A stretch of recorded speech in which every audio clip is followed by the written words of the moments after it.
The long drive from Dallas to Houston was one of those stretches of road that had always made Daniel uneasy.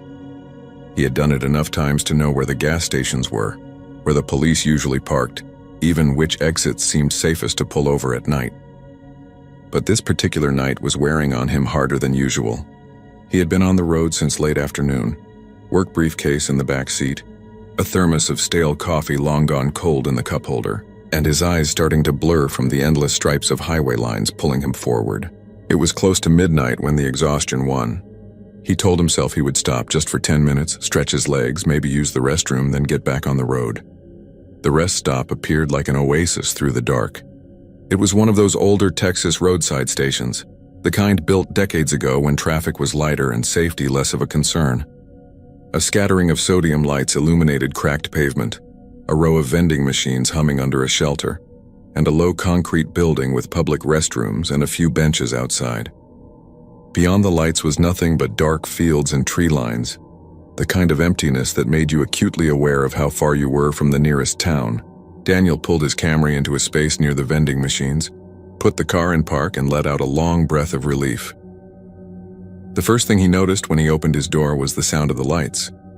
One of them was buzzing, not a soft electrical hum, but a sharp, almost angry drone, and beneath it stood a man.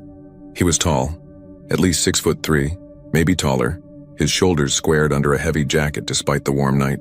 At his feet was a duffel bag, black and worn, bulging slightly as though overstuffed. He wasn't leaning or shifting his weight like people normally do when standing around. He was absolutely still, and though the light flickered above him, his eyes were locked forward, staring directly across the lot. Daniel froze for a moment, 1 foot out of the car, and tried to convince himself it was nothing. Travelers stopped at rest areas all the time. Maybe the man was waiting for a ride or had been dropped off by a bus. But something about the stillness, the way he did not move at all, unsettled him in a way he couldn't put into words. He stepped fully out of his car, shutting the door softly, and tried to act normal like he hadn't noticed anything strange. He told himself he would just walk toward the restroom, keep his head down, and be back in his car in under 5 minutes. As he walked across the lot, though, he couldn't shake the sensation of being watched. His eyes flicked sideways, almost against his will, and sure enough, the man's head had turned ever so slightly. He was staring at Daniel, not in that distracted, casual way people glance at others in passing, but in a fixed, locked way that made Daniel's stomach tighten. He quickened his pace and slipped into the restroom, the door creaking loudly behind him. Inside, the fluorescent lights buzzed overhead.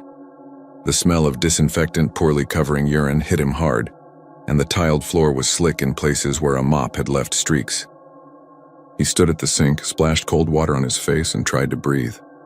Maybe he was overreacting. Maybe the guy was just tired, zoning out, staring at nothing in particular. But the image of that tall figure under the flickering light, standing like a statue with that heavy bag at his feet, stayed with him. He checked the stalls, all empty, then lingered just long enough to feel embarrassed by his own nerves. When he pushed open the door to leave, he scanned the lot immediately. The man was still there, still standing beneath the buzzing light, still watching. The only difference now was that the duffel bag was no longer at his feet. Daniel's heart skipped. He looked around quickly, scanning the lot. His car was only 30 yards away. He thought of sprinting, just running for it, but something held him in place. The man hadn't moved, at least not visibly, and yet the bag was gone. Daniel started walking, forcing his pace to stay calm and steady, though every nerve in his body screamed at him to hurry. As he reached his car, he fumbled his keys, cursed under his breath, and glanced back. The man was still there, but his head had tilted now, slightly downward, like he was following Daniel's every movement. He slid into his car, slammed the door, and locked it. His hands shook as he jammed the key into the ignition. The engine roared to life, and he shifted into reverse, eyes darting back to the figure under the light. The man hadn't budged. But Daniel swore. In the flicker of that faulty bulb, he saw the faintest curve of a smile on his pale face. As he pulled out, tires crunching on gravel, his headlights swept across the lot. For just an instant, he saw it. The duffel bag was not gone at all. It was sitting neatly against the wall of the restroom he had just come from, as though placed there deliberately, waiting. Daniel's pulse hammered as he accelerated out of the rest area and back onto I-45. He told himself not to look back, but in the rearview mirror he couldn't resist. The figure was still standing there, now in the distance, lit only by that stuttering light. Still watching him leave, he drove for miles, trying to steady his breathing. His rational mind fought to take over, to dismiss it. Maybe the guy was homeless. Maybe he left the bag by the building to keep it in sight. Maybe the smile was just a trick of the light. But hours later, when Daniel finally reached the outskirts of Houston and pulled off for gas, he got out of his car and froze. There, smeared across the dust on the back window of his Camry, was a handprint, large, long-fingered, pressed hard enough to leave a clear outline. He hadn't noticed it before, not when he'd left Dallas, not when he'd stopped. And it wasn't his. He left the gas station without filling up. He didn't sleep that night or the next. And though he told no one, he never took that rest stop again. Even years later, when business trips forced him onto I-45, he would keep driving no matter how tired, no matter how badly he needed to stop. He knew that place, that buzzing light. That man with the duffel bag were still there, waiting for someone else too exhausted, too trusting to pull in. Because deep down, he believed that if he had stayed just a little longer, or if he had been slower with his keys, he would have found out what was inside that duffel bag, and he didn't think he would have survived knowing.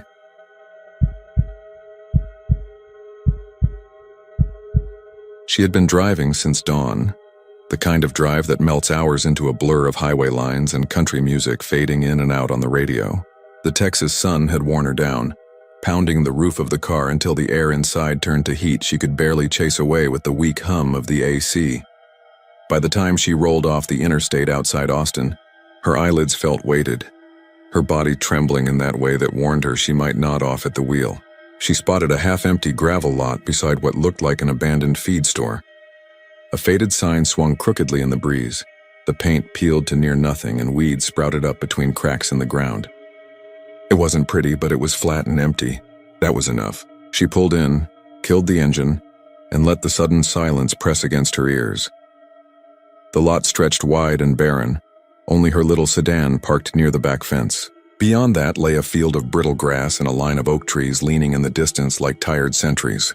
The highway hummed faintly beyond, though not another car passed near her. She adjusted her seat, reclined it, and closed her eyes, letting the heat settle. For a while it was just the whir of cicadas and the occasional rattle of a grasshopper bouncing against the windshield. She was on the edge of sleep, drifting when she felt the vibration.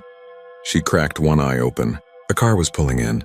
That wasn't strange on its own, but the lot was nearly 2 acres of empty space, and the driver chose the slot directly beside hers, close enough that she could see the reflections in their side mirror. The engine idled low, a grumble that felt deliberate, drawn out. She sank deeper into her seat and pulled the brim of her cap lower, pretending to be asleep. 2 men sat inside. She didn't turn her head, just let her eyes flick sideways in tiny movements enough to catch details through her lashes. The driver was thick-necked, his arm draped casually over the steering wheel, tapping it with 2 fingers. The passenger leaned forward, forearms on his knees, head tilted toward her. They weren't talking. They weren't moving. They were staring. She felt the prickling crawl up her arms, that ancient warning of eyes boring into flesh. A car parking beside hers was coincidence. Sitting there without a word, watching, wasn't. She forced her breathing steady, though her heart pounded so loud she was certain they could hear it. She thought of fumbling for her phone, but the small shift might give her away. So she lay still as if deep in sleep, hands slack at her sides, body loose. Minutes ticked by in a syrupy drag. They never looked away. Sweat ran down the side of her neck and pooled beneath her shirt, but she didn't move to wipe it. When the passenger finally turned his head to whisper something to the driver, her pulse leapt. She couldn't hear the words, but the tone was too low, too intentional. The driver smiled, slow, curling like something rotten.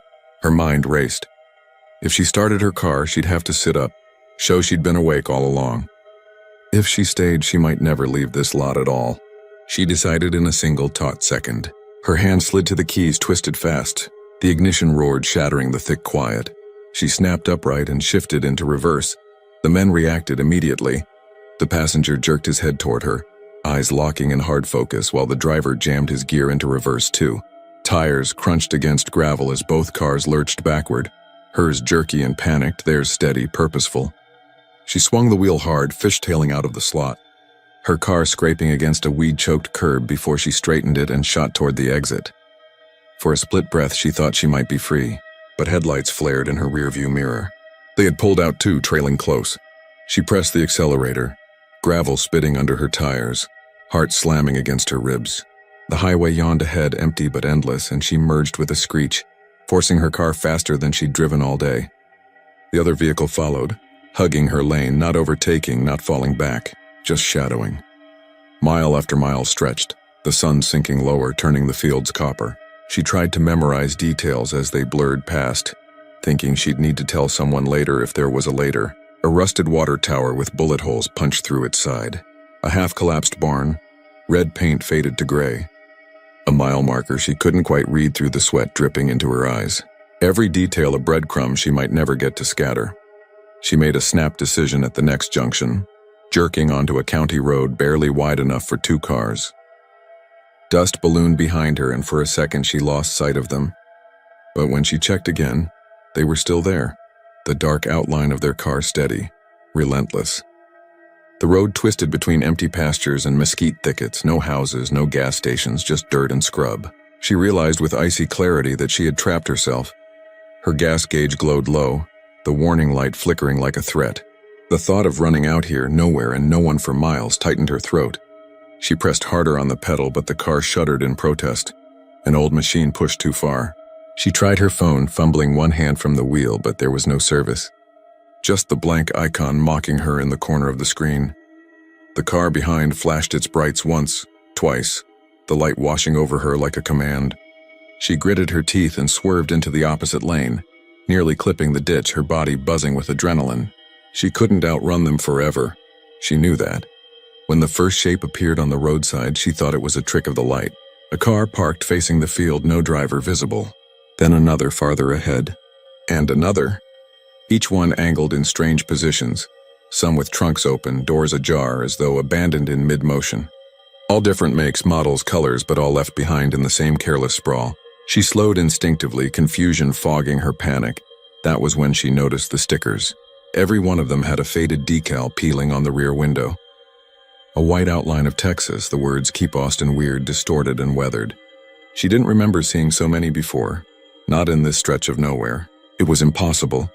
The men behind her honked once, long and steady, like they were signaling her toward something inevitable. She swerved around the nearest abandoned vehicle, tires scraping gravel, and for the first time she thought she saw something move in the field beyond the fence. Shadows rising, dozens of them, as if they'd been crouched in the grass all along, waiting. Her gas light blinked harder, a cruel metronome counting down. She pressed the pedal, but the car sputtered. In the rearview mirror, the men's headlights swelled closer, swallowing everything else, until it was just her little sedan caught between the glow behind and the silent shapes gathering ahead. She thought about pulling over, throwing the door open, and running into the brush, but a single, heavy certainty rooted her in place. Whatever had taken up residence on this lonely road, it didn't matter whether she stayed in the car or not. She had already been chosen the moment she pulled into that lot outside Austin, the moment their car parked beside hers. When her engine finally coughed and died, rolling to a stop on the dirt shoulder, the other vehicle eased up behind, headlights extinguishing one after the other, until she was swallowed in darkness. The shapes in the field pressed closer. She never saw their faces, never heard their voices, only felt the air grow thick and strange as the sound of car doors opened all around her. And then there was nothing but the echo of cicadas, and the empty cars left behind on a forgotten Texas road.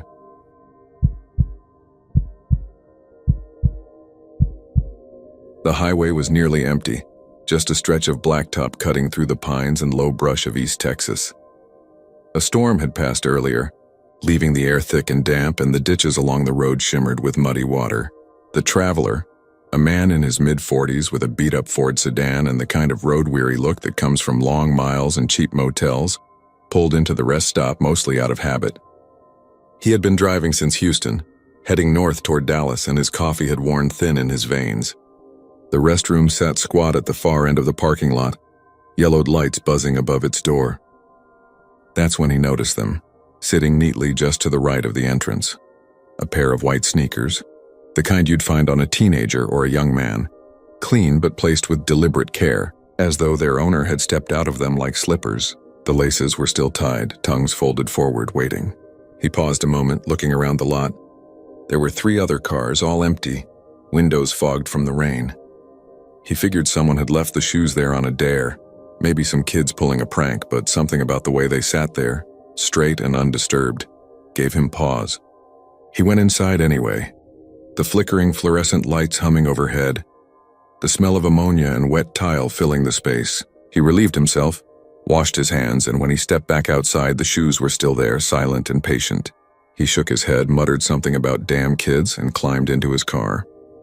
The drive north felt longer than it should have, the clouds pressing low against the horizon.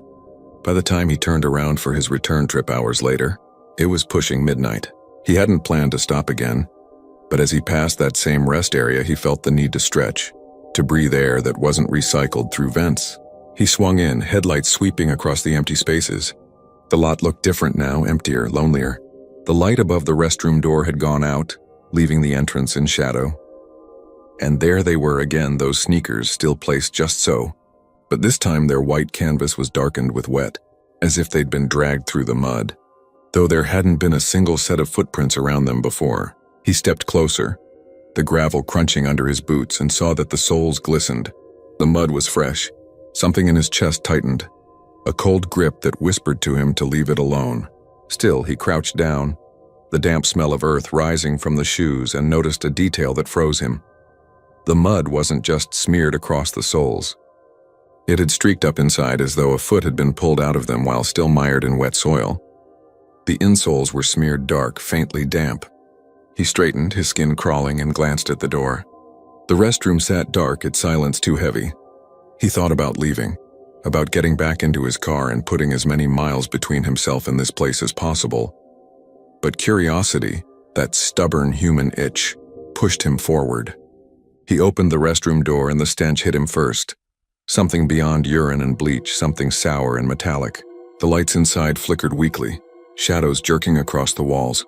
A puddle spread across the floor near the last stall, water or something darker seeping from underneath. He stood at the threshold, the air pressing in around him, and thought he heard something faint.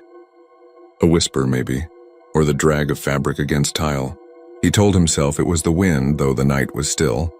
His hands shook as he reached for the stall door, but he couldn't bring himself to push it open. He backed away, pulse thundering, the sneakers looming at the corner of his vision. He fled to his car, slammed the door, and sat breathing hard, watching that pair of shoes through the windshield. They hadn't moved, but he swore they looked heavier now, as if weighed down by something unseen.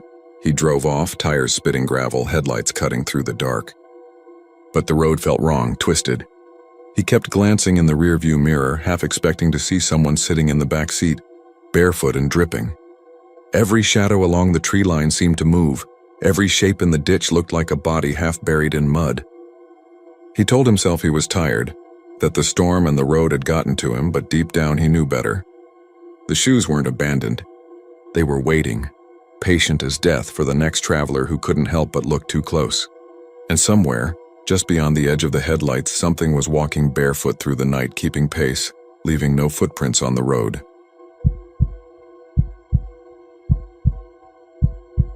He had only meant to close his eyes for a minute, just long enough to let the heat fade from behind them. The August sun on the back roads outside of Huntsville had been merciless, burning the blacktop and shimmering off the hoods of trucks that passed. His own rig sat parked beneath a line of mesquite trees, half shaded, the old Ford's engine ticking as it cooled. He leaned back in the seat, adjusted his cap, and let the cicadas and the muffled drone of far-off traffic lull him into a shallow nap. The sound was soft at first, a delicate tick against the passenger side glass. He stirred, not fully waking, just shifting his weight, the leather creaking beneath him. Then it came again, insistent this time, the distinct rhythm of fingernails or knuckles. Tap, tap, tap. He opened his eyes. Pressed against the window was a face, pale as milk, its features smeared and distorted by the glass, but unmistakably grinning. The eyes were wide, too wide, and the grin stretched with a kind of hungry delight. He jerked upright, every nerve bristling. His heart hammered once, twice, and then he blinked. The glass was empty, just his own reflection staring back, his mouth hanging slightly open, breath fogging the surface. He waited, frozen, staring at the window until his eyes watered. Nothing moved outside. The mesquite branches swayed lazily, A grasshopper leapt. The gravel shoulder lay undisturbed. He rubbed his face, trying to shake the image loose from his mind. He'd been dreaming, that was all. That brief moment between waking and sleep when shadows took on form, but when he glanced down, his stomach turned cold. On the dusty glass where the face had been pressed, faint streaks remained as if something damp had smeared against it. He leaned closer. It looked like the impression of skin. Greasy, clammy skin. He sat back quickly, fumbling for the ignition. The truck coughed to life, and he pulled onto the road with a little more force than needed, tires spitting gravel. The steering wheel was slick in his grip, sweat gathering at his temples. He told himself it was just some local kid, a prankster who'd slipped off into the brush the moment he startled awake. He kept telling himself that even as every mile marker ticked past slower than the last, even as the road ahead seemed to stretch unnaturally long beneath the bruised horizon. It was nearly dusk when he reached Lake Livingston. He had promised his daughter a weekend trip, some fishing, maybe a night at the campsite. She was 10, curious about everything, and he wanted to give her some memory of the outdoors before school swallowed her back into routine. He parked by the pier where the lake spread out flat and gray, absorbing the last of the sun. She came running from the water's edge, waving, her hair tangled and damp from the spray. He felt a pang of relief at the sight of her, something grounding. They set up the tent together, built a fire, and cooked hot dogs the way his father used to. By nightfall, the tapping seemed like a silly detail, barely worth remembering. But then came the second night. The fire had burned low, and she had gone to sleep curled inside her sleeping bag, the little lantern glowing beside her face.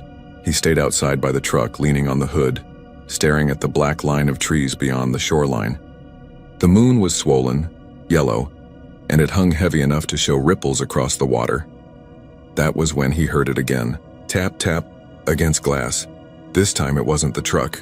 It came from the tent. From the small plastic window where his daughter's lantern glow flickered behind the mesh, he straightened, ice threading through his veins. The sound was slow, deliberate. Someone, or something, was dragging their nails across the plastic. He rushed forward, yanking the zipper and sweeping the lantern up in one motion. Inside, she slept soundly, chest rising and falling with each breath.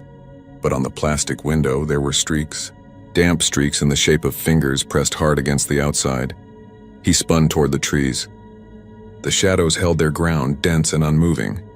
He stayed awake all night, shotgun across his knees, listening to the shifting of leaves and the occasional lap of water against the shore. But nothing showed itself. The next morning, his daughter noticed the marks. "Daddy, did you put your hand here?" she asked, pressing her small palm against the stain. Her print looked harmless beside it, smaller, cleaner.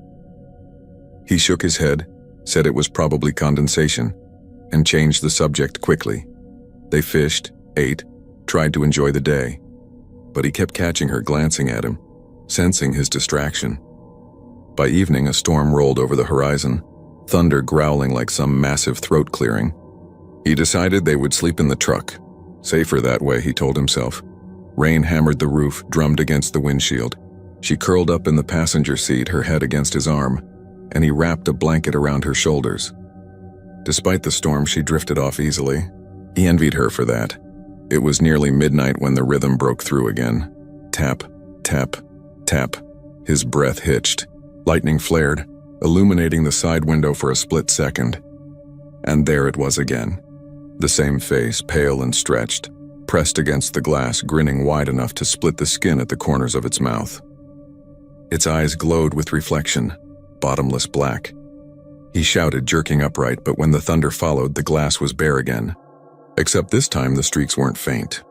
They ran in long trails, wet and greasy, sliding downward like melting skin. His daughter stirred at the sound of his voice, blinking blearily. "Daddy, what's wrong?"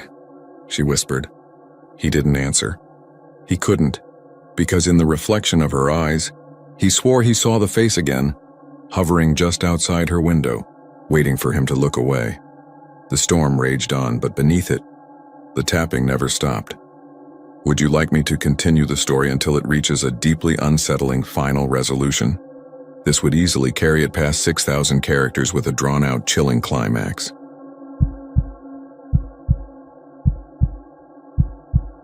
The payphone had stood at the edge of the old Valero station parking lot for as long as anyone could remember, a metal relic with its receiver dangling, cord coiled like a broken snake. The booth's glass was long gone, kicked out by kids or shattered by weather, and the handset hadn't been connected to anything in over a decade. Yet sometimes, late at night, truckers swore they saw a figure standing there, a woman in faded clothes holding the receiver to her ear, whispering.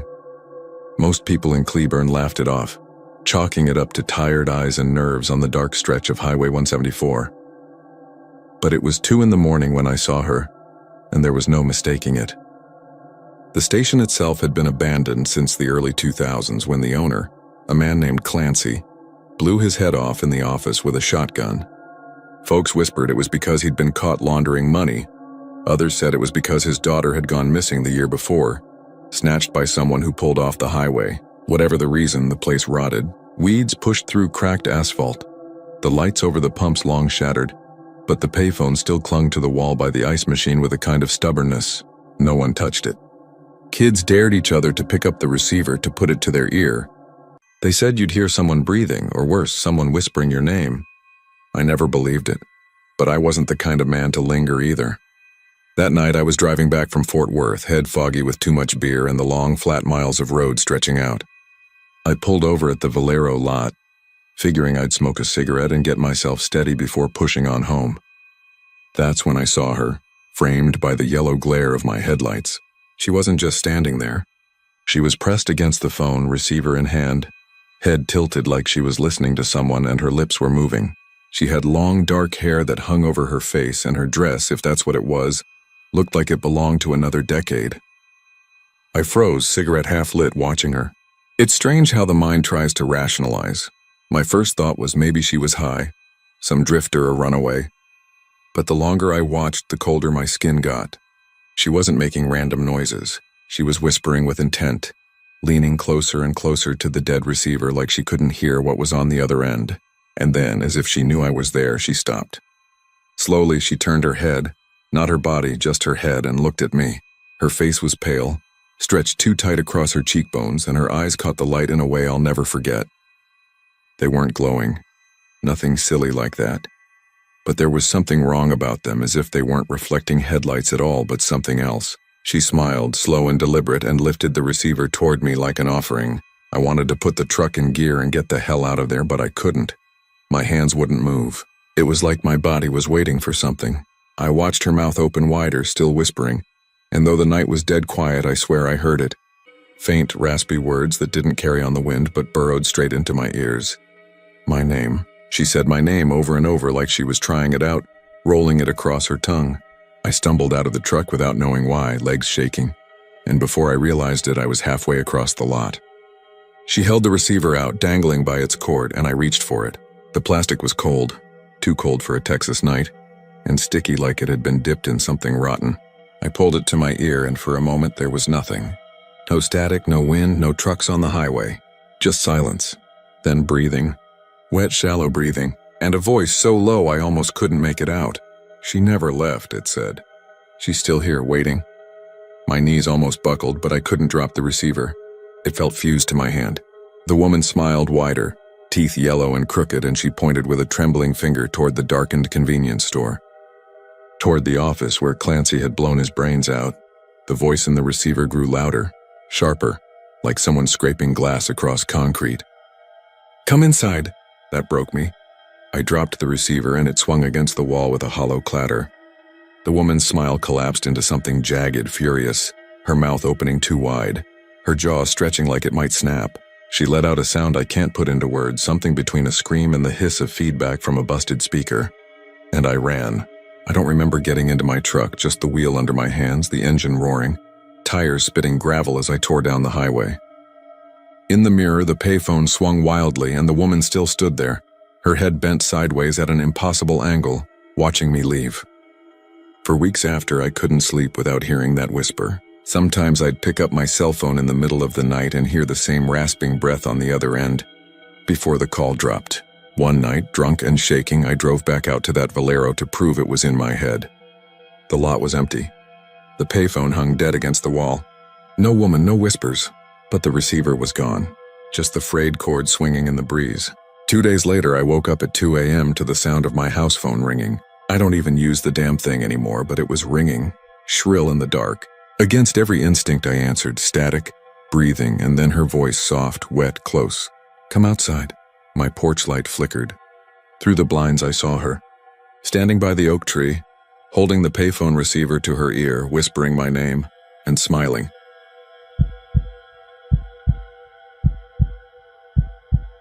The van was the first thing he noticed when he pulled into the rest area just outside Denton.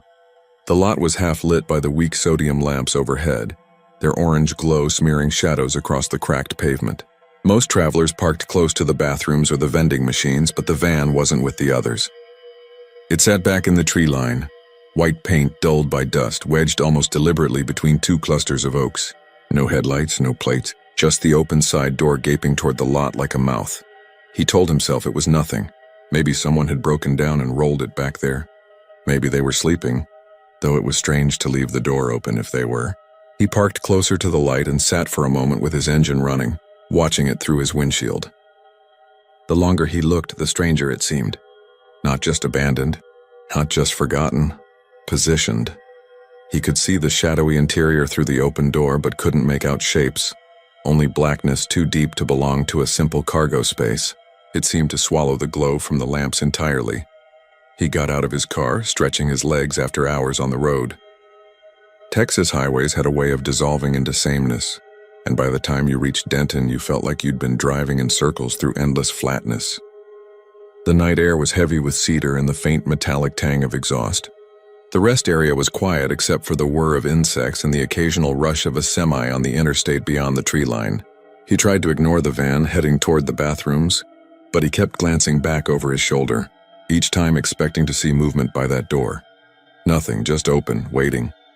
Inside the restroom, the fluorescent bulbs buzzed with a nervous, stuttering hum.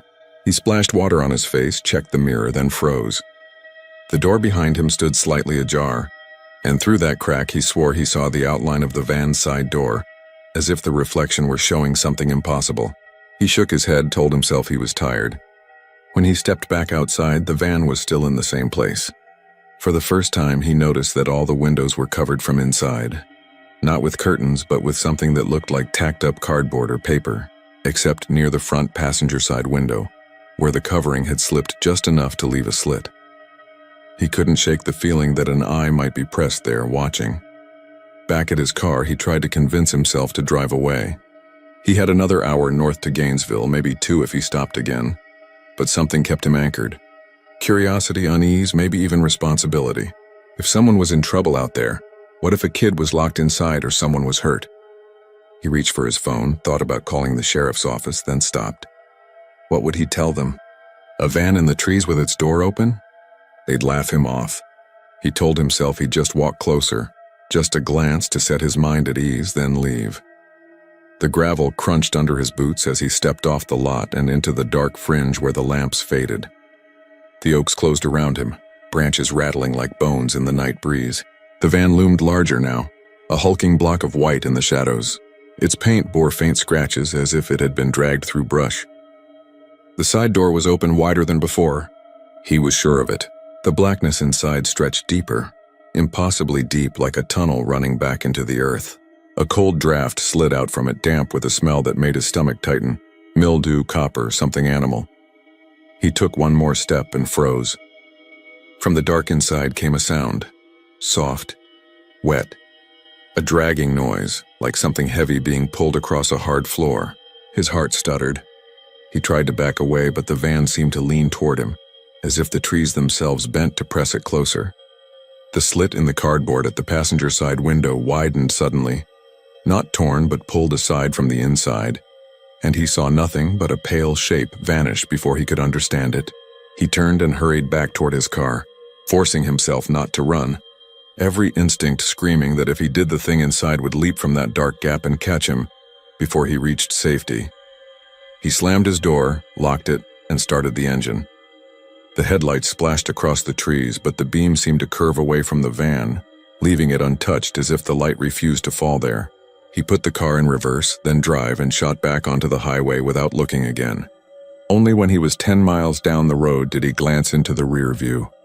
For a moment, just a blink, he saw a white shape on the shoulder 100 yards back.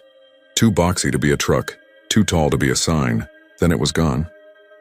He didn't stop again until Gainesville, where he pulled into a diner's lot and sat shaking behind his coffee. He told the waitress he'd seen a strange van at the Denton rest area. Tried to laugh it off, but her face tightened. She set the cup down harder than she meant to and asked what it looked like. He told her. White cargo van. No plates, no lights. Open side door facing the lot. Her lips pressed thin. She said her brother had gone missing last year. Last seen pulling into that same rest stop. They'd found his car door open, wallet on the seat. No sign of him. Just tire tracks leading toward the trees. He didn't sleep that night. He kept seeing the van in his mirror, always a little closer. The open door yawning wider as though each time he blinked the darkness inside had crept another foot toward him. He knew he'd never stop looking over his shoulder on Texas highways again, because somewhere out there between the oaks and the asphalt, the van was waiting, its door forever open, patient, hungry, and watching for the next traveler who dared to notice.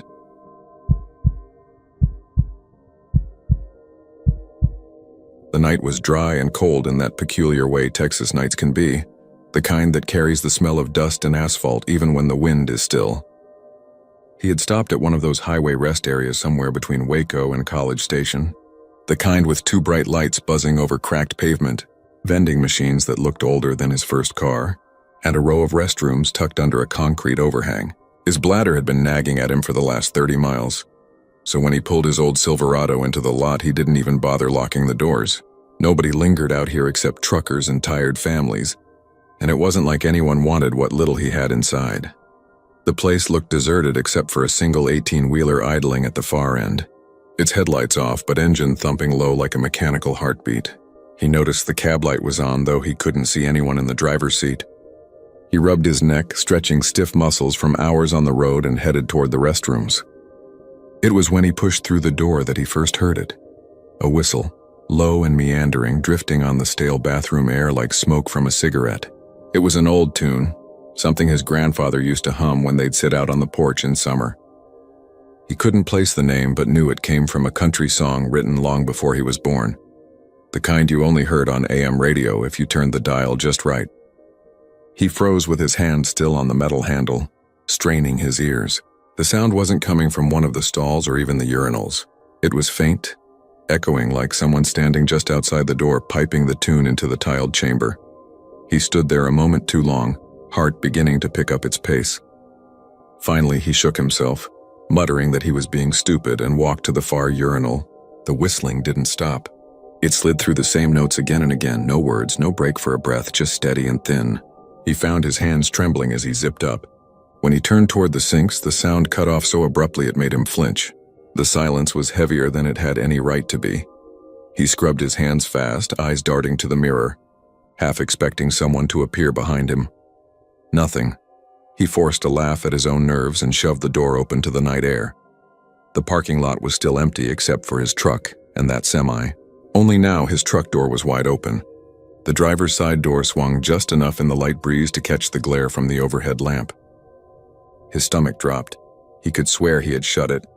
He hadn't locked it, true, but he knew he'd slammed it. He always did. He swallowed and forced his boots forward, each step echoing too loudly on the concrete. The truck's interior dome light glowed pale yellow, revealing the empty seats. His jacket was still there, draped on the passenger side. His duffel bag lay where he had tossed it, but the emptiness didn't settle him. It felt like walking into a house where someone had just been and stepped out the back before you came through the front. He glanced toward the semi. The cab light was off now. A prickling sensation climbed his spine. He reached for the truck door, and that was when the whistle started again. This time it was closer, unmistakably right behind him, a few yards away. The same damn country tune sliding through the dry air. His hand froze inches from the door handle. The sound was steady. Too steady. Without the rasp of breath that should follow human whistling. He turned slowly, every nerve screaming against it. The lot looked empty. Nothing but concrete and shadows. No figure by the vending machines. No movement near the bathroom door. The whistle hung in the air for a few more bars. then faded like someone had walked backward into the dark, still blowing through pursed lips. He yanked the truck door closed and locked it, scrambling into the driver's seat. His fingers shook against the ignition. He told himself it was some kid, some drunk, maybe a trucker pulling a prank. But when he looked into the rearview mirror, the reflection of the bathroom door caught his eye. It was open now, wide open. He jammed the gear shift into reverse, tires squealing against the cracked asphalt. Gravel spit out behind him as he turned back onto the highway, his headlights slicing across the empty lot. For just a split second before the light swung away, he saw something at the entrance to the restroom. A shape, tall and crooked, too thin to be right, standing half in shadow. And though he couldn't hear it through the closed windows, he swore he saw its mouth pursed in a whistle. He drove 90 for the next 10 miles, knuckles white on the wheel, every set of headlights in his mirror feeling like it might belong to that idling semi. When he finally slowed, lungs burning, he tried to convince himself he'd imagined the whole thing, but the seat beside him told a different story. The jacket that had been draped there was gone, and as the road opened into long black stretches of Texas nothingness, he heard it again, faint under the hum of his tires, leaking through the vents. That old country tune, whistled slow and sure as if whoever sat next to him had all the time in the world.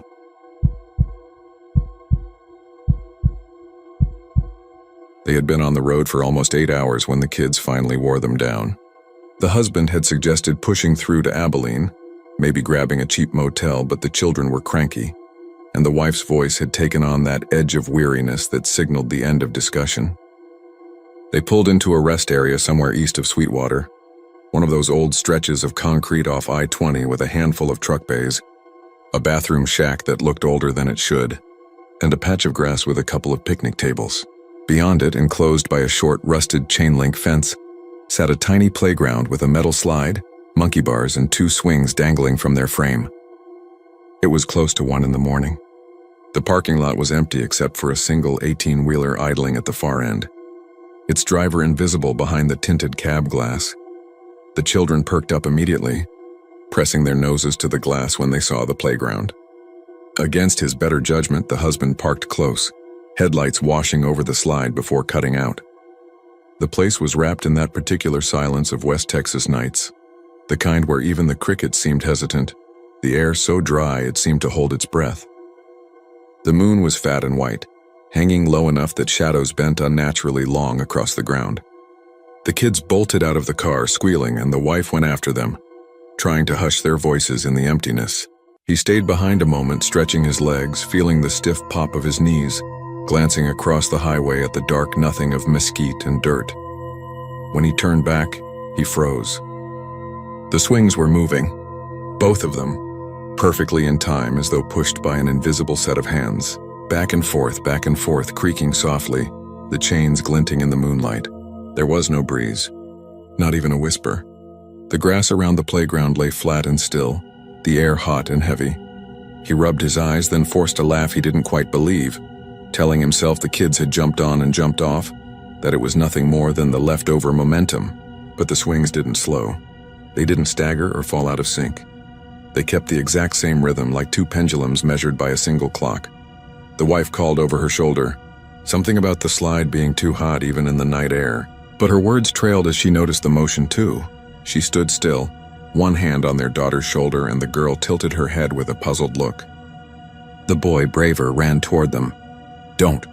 The father snapped sharper than he meant to, and the boy skidded to a halt, frowning. He tried to cover it with a smile, but his voice cracked when he said it was time to get back in the car.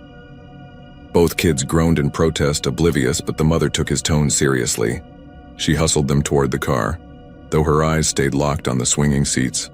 They piled back in, doors slamming, the air inside suddenly too close, smelling of fast food wrappers and stale coffee. He turned the key, half expecting the engine not to catch, but it roared obediently. He was about to throw it into gear when the headlights swept across the playground again.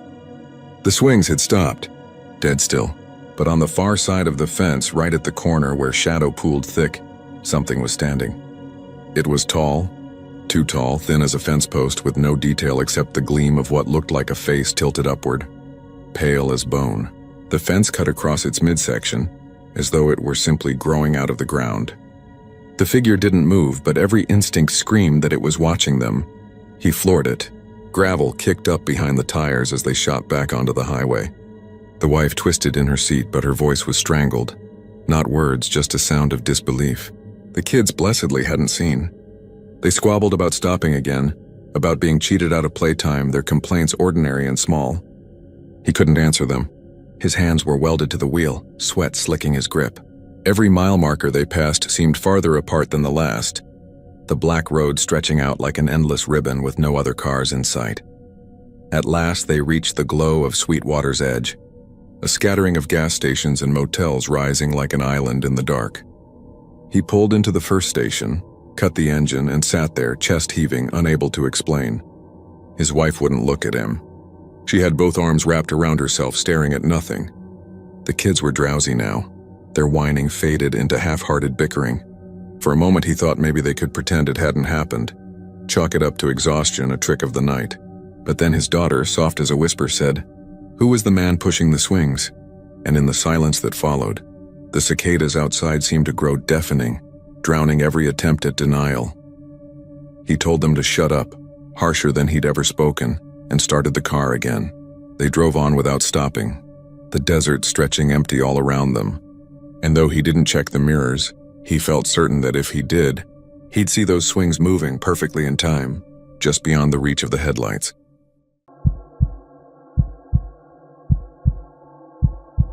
He had been on the road since dawn, heading west out of Dallas, the highway flattening into long gray stretches where mesquite and scrub lined the shoulders, and the horizon never seemed to get any closer. The sun beat down through his windshield, the kind of Texas heat that bleached the world bone dry and made even the insects too tired to move. He wasn't in a hurry. He had told himself this was about slowing down, about seeing the country in ways he never had before, but already the road had begun to play tricks on him. Every billboard was the same, every diner looked like the one before, and the gas station coffee had started to taste like motor oil. Somewhere around Abilene, he pulled into a rest stop. It wasn't anything special, just a paved loop with a scattering of picnic tables and a low building with vending machines. What caught his attention was the car, a pale blue sedan, or what had once been pale blue before the paint oxidized to a dull, almost white film. Rust chewed at the wheel wells and the rear bumper hung by one side, barely holding on. But it wasn't the condition of the car that made him look twice, it was the man in the driver's seat. The man sat perfectly still, both hands resting on the steering wheel, staring out through the windshield at nothing. He wasn't asleep, wasn't eating, wasn't fiddling with a phone. He was just sitting there. His skin looked gray under the slant of sunlight, his cheeks sunken, his eyes shadowed. He never blinked. The traveler tried not to make too much of it. People pulled off the road for all kinds of reasons. Maybe the guy was tired. Maybe he was thinking. Still, when he left the restroom and got back in his truck, he glanced again. The man hadn't moved an inch. He drove on, hours melting into the blur of asphalt and heat shimmer. He stopped in Sweetwater for gas, picked up a soda, and then kept pushing west past Midland, past the pump jacks bobbing like praying mantises. The highway bent and straightened again, and by the time the light had begun to tilt toward evening, he pulled into another rest stop. He wasn't expecting anything, just a place to stretch his legs and shake the highway dust from his brain. But there it was, the same pale blue sedan, parked in the same place relative to the lot, last spot by the trees facing outward, and the same man behind the wheel, hands on the steering wheel, eyes staring through the glass. The traveler stopped walking and just looked. His chest went tight. It wasn't just similar. It wasn't just coincidence. It was the same damn car, down to the rust curling like sores along the fenders, down to the dent in the passenger door. And the man inside hadn't changed either. Same posture, same dead stare. He told himself he must be mistaken. Roads crossed, cars passed each other. People coincidentally stopped at the same places. It happened. But as he got back into his truck, a trickle of sweat ran down his spine that had nothing to do with the heat. He drove faster after that, headlights on even though there was still light in the sky. He kept checking his mirrors, half expecting to see the blue sedan pacing him. But the road stretched empty behind him. By nightfall, he was exhausted. He pulled into a truck stop outside Monahan's, one of those sprawling places with diesel pumps, showers, and a tired-looking diner open all night. He parked far from the lot lights, wanting quiet, and sat in the cab with the engine off. He couldn't shake the image of the man in the sedan. What were the odds? He opened a bag of chips, tried to eat, but the food turned to paste in his mouth. After a while, he decided he needed sleep more than answers. He reclined the seat and shut his eyes. Sometime after midnight, a sound woke him, a faint, irregular tapping like fingers drumming on glass. He sat up, heart slamming against his ribs. For a moment, he thought it was just the truck cooling, metal pinging as it settled, but then he saw movement out the side window. He turned his head slowly, like his neck was rusted. Parked 2 spaces away was the pale blue sedan. The man was inside, lit by the dim orange glow of the sodium lamps. His hand still rested on the wheel, but his head was turned now, facing directly toward the traveler. His eyes were pale, too pale, reflecting light in a way that wasn't natural. The tapping continued, steady and deliberate. It was coming from the inside of the sedan, from the man's long gray fingers drumming against his own window as he stared. The traveler started his truck so fast he nearly flooded the engine. He pulled out of the lot without looking back, tires squealing against the pavement. He didn't stop until he hit Pecos, where he checked into a cheap motel with buzzing neon and a clerk who barely looked up from his television. He told himself the sedan hadn't followed. He told himself he was imagining things. But sleep didn't come easy, and when it did, it came with dreams of pale blue metal and tapping fingers. At dawn, he was back on the road, eyes gritty, head aching. He thought about turning north, heading back to Dallas, pretending the whole trip never happened. But he kept west as if momentum had taken over, as if the highway itself had a hand on his back pushing him forward. Around Van Horn, he pulled into yet another rest area. His stomach cramped and his throat was dry. He needed water, needed air. And there it was. The same car. This time the man inside wasn't staring straight ahead. He was smiling. His teeth were too many, too sharp, and the smile didn't reach his eyes. The traveler froze on the pavement, unable to breathe, unable to look away. Then the driver's side door creaked open, slow and deliberate, though the man's hands never left the steering wheel.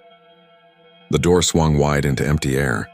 The traveler backed away, nearly tripping over his own boots, fumbling for the truck door handle. He got inside and locked it, though some part of him already knew locks wouldn't matter. He started the engine, floored it, shot gravel behind him. In the rearview mirror, he saw the sedan sitting motionless, driver's door still yawning open like a mouth.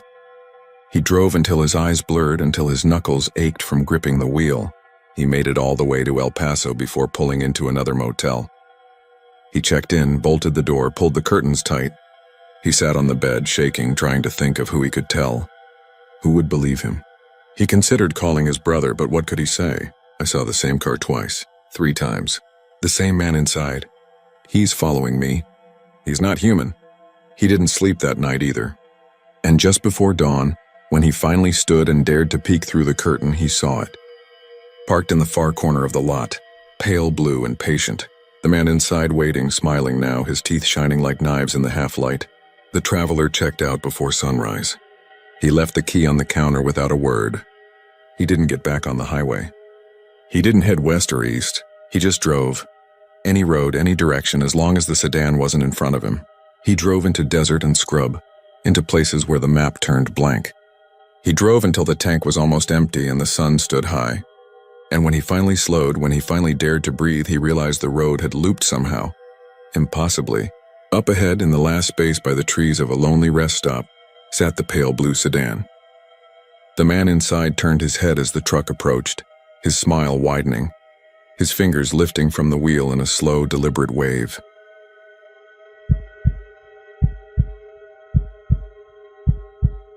The sun had slipped low in the sky, a flat red disk sinking behind the endless spread of dry Texas land when Ryan and Caleb pulled into the rest stop just outside Amarillo. The road had been long, the kind of endless gray ribbon that bent the mind until miles felt like years, and they were both glad for the break. The place was mostly empty except for a dusty pickup parked near the vending machines and a row of humming fluorescent lights buzzing over cracked pavement. The wind came sharp and dry, carrying the faint smell of manure from some far-off ranch. Caleb went to grab a soda, and Ryan made his way into the restroom, shoulders stiff from hours of driving. Inside it was cooler, but the kind of cool that felt wrong, like damp concrete in a basement. The light flickered slightly overhead, casting uneven shadows across stalls with doors that didn't quite line up with their frames. Ryan picked the middle stall, sat down, and tried to relax. For a few seconds, the only sounds were the faint hum of the highway and the rattle of air moving through the vent above. Then he heard it, soft as a sigh but clear. A whisper, his name. Ryan. It wasn't distant. It was as if someone had leaned down right over the stall, mouth close enough for breath to brush his ear. His stomach clenched. He froze, listening, but heard nothing more. After a long pause, he forced himself to stand and peeked out, heart thumping in his chest. The restroom was empty.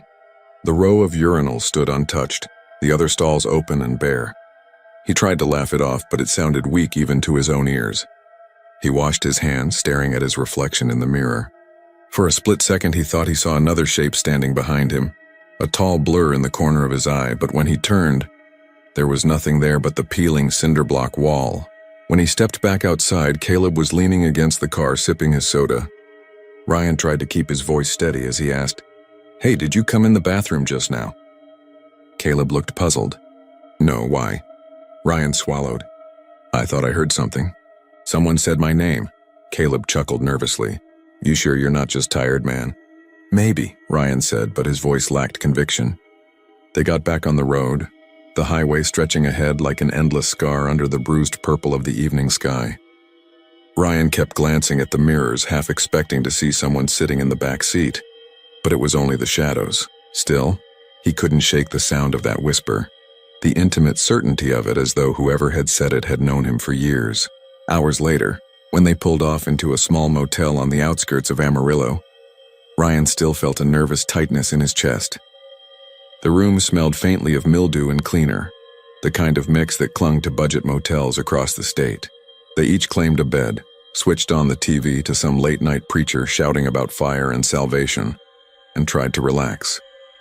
Caleb fell asleep quickly, but Ryan couldn't. His mind kept circling back to that voice, that soft syllable drawn out like it belonged to him. He lay awake, watching shadows shift across the popcorn ceiling until sometime past 3 he finally drifted off. The dream came sharp and real. He was back in the restroom, standing at the sink, staring into the cracked mirror. Behind him in the reflection, the stall doors were all closed, but something pressed against them from inside, bulging outward, as though something large was trying to squeeze free. The air was heavy, sour, and then the whisper came again, only louder, slithering around his head from every direction. "Ryan!" He spun and the stall doors burst open. A blackness poured out, crawling across the floor like living smoke, reaching tendrils up his legs and dragging him down. He screamed and woke with a jolt, gasping in the dark. Caleb was still snoring on the other bed, the television hissing faint static. Ryan sat there, heart hammering, when he heard it again. Not in a dream this time, the whisper closer than ever, almost gentle. "Ryan." He scrambled from the bed and flicked on every light in the room, but it made no difference. The sound came from the bathroom, the tiny tiled motel bathroom with its buzzing light. He backed away, shaking Caleb awake. Caleb groaned and swore, sitting up. Ryan told him what he heard. Caleb, bleary-eyed, got up and checked the bathroom, yanking open the shower curtain like he expected to see someone crouched inside. It was empty. He turned back with a smirk meant to reassure, but his face was pale. "Man, I think you just spooked yourself," Caleb said. "Let's just get some sleep." But Ryan couldn't. Every time he closed his eyes, the whisper returned, as if the voice had followed him from that rest stop, as if it had found him and wouldn't let go. By dawn, he was hollow-eyed, his nerves frayed. They hit the road again, heading east, the land flat and endless, cotton fields stretching toward the horizon. Caleb dozed in the passenger seat while Ryan drove. The radio picked up static, then faint music, but beneath it Ryan swore he heard his name again, threaded between the stations, as though the voice had found another way in. By the time they reached Shamrock, Ryan was unraveling. He pulled over, insisting he needed another restroom, and left Caleb in the car. Inside the small gas station bathroom, the smell of bleach stung his nose. He stood at the sink, staring at himself in the mirror again. His face looked wrong, drawn and hollow, his eyes too dark. Then the whisper came once more, but this time he saw the source. The reflection in the mirror smiled at him, lips moving though his own mouth stayed still. The voice was inside and outside at once, curling around him like smoke. "Ryan." He stumbled back, but the reflection didn't. It leaned forward, pressing its hands against the other side of the glass, grinning wide enough to split its face. He tried to run, but his feet rooted to the floor. The reflection's hands began to push through, the glass rippling like water. He screamed. Caleb heard it from the car and rushed inside, but when he burst through the door, the bathroom was empty. The sink dripped steadily, the mirror cracked down the center, and Ryan was gone. Only the whisper lingered, faint and chilling, curling into Caleb's ear. "Caleb!"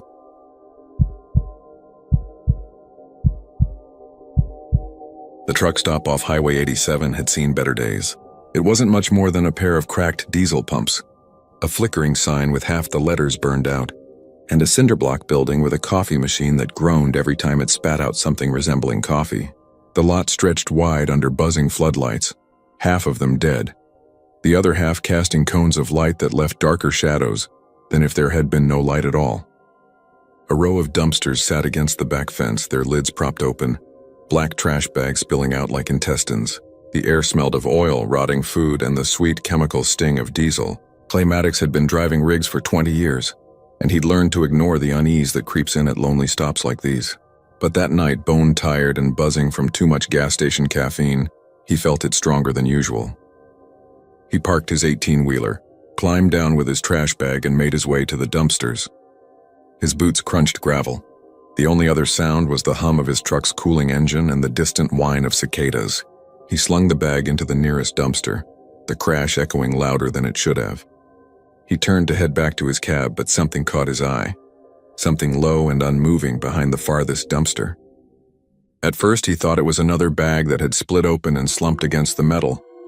But when he flicked on his flashlight, the beam cut through the shadows and landed on it. A person, squatting low, their knees tucked up, arms hanging loose between their legs. Their face tilted up just enough for the light to catch the pale skin, the shine of wide-open eyes. The glare washed out details, but Clay could tell they weren't blinking, weren't flinching, weren't reacting at all. They just stared back at him through the beam, motionless as a photograph. "Hey," Clay called, his voice louder than he meant. "You all right back there?" No response. No twitch, no breath fogging in the cool air. The floodlights hummed overhead, insects drumming against the bulbs, but between him and the figure there was only silence. Clay's stomach tightened. He wasn't the kind to spook easy, but something about the way the person crouched, too still, too deliberate, made his skin prickle. He took a step closer, keeping the flashlight trained on them. The beam quivered because his hand had started to shake. The figure's eyes glinted, unblinking. Their mouth looked slack, lips parted, like they were about to whisper something, but no sound came. Clay stopped halfway across the lot. He could smell the sour rot from the dumpster, could hear the gravel shift under his boots, but that was it. The figure gave him nothing. "Buddy, if you're messing with me, I don't think it's funny." Clay tried to inject some steel into his voice, but it came out thin. He took another step, then another. His flashlight cut through the dark, and the closer he got, the more wrong the figure seemed. Their head tilted at a sharper angle than a neck should allow. Their hands hung too long, too limp. Their knees jutted out like they were broken, but they didn't sway or shift. It was like someone had folded a body into a crouch and propped it against the metal.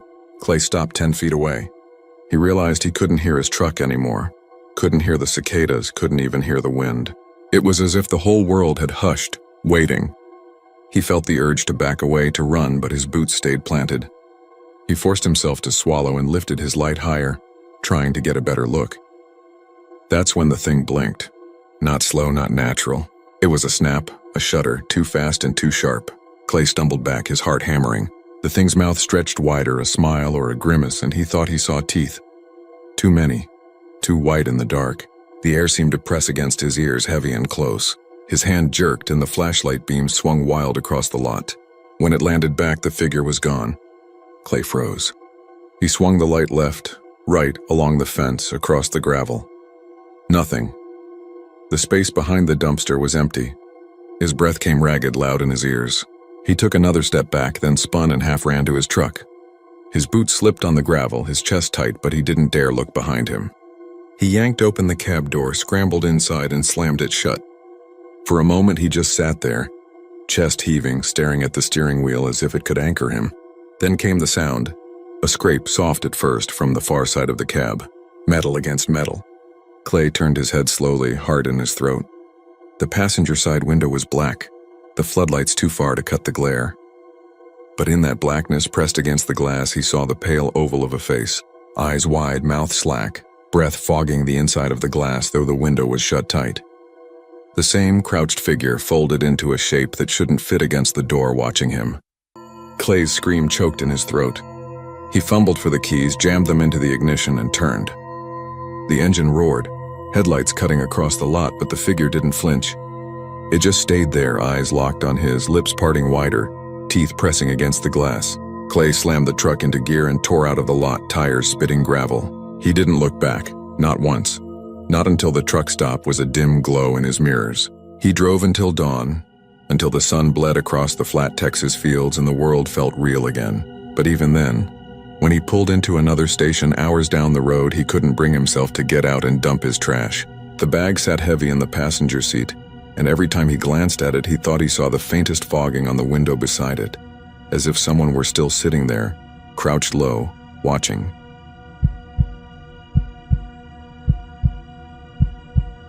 The road stretched out like an endless black ribbon, flat and featureless under the moonless Texas sky. Darren had been driving for hours, his eyes burning from the glare of oncoming headlights that had long since disappeared. Now there was nothing but the hum of the tires, the faint rattle of something in the glove box, and the low, steady buzz of static from the radio. He hadn't touched the dial in over an hour, but he left it on for company. Even noise was better than silence in the desert at night. When the gaslight flicked on, he cursed under his breath. He hadn't seen a town in miles, not even a light on the horizon. He pulled over onto the shoulder, gravel crunching beneath the tires, and shut off the engine. The air outside was heavy and warm, still clinging to the day's heat, but inside the car it quickly became suffocating. He cracked the window an inch. The static from the radio was the only sound, like a swarm of bees buzzing in his skull. He drummed his fingers on the steering wheel, trying to decide whether to take the flashlight from the glove box and start walking. There had to be a station somewhere close, a gas pump, a house, something. He reached for the keys, and that's when the radio shifted.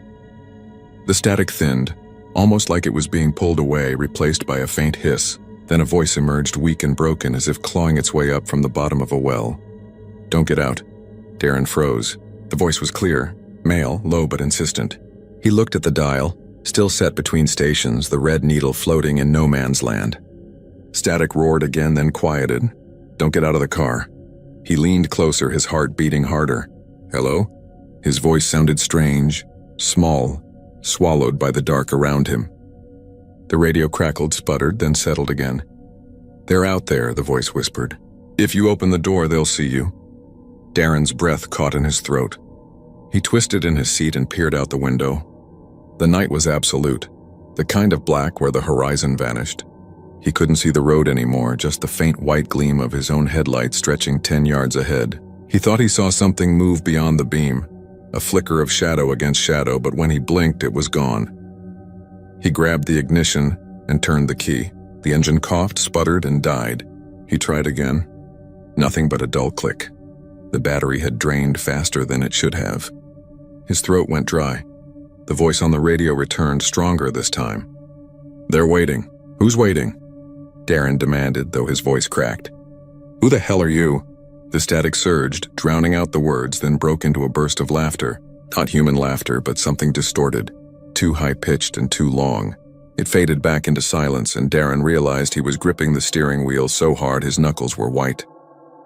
He forced his hands off and wiped them on his jeans. A scraping sound echoed against the passenger side door.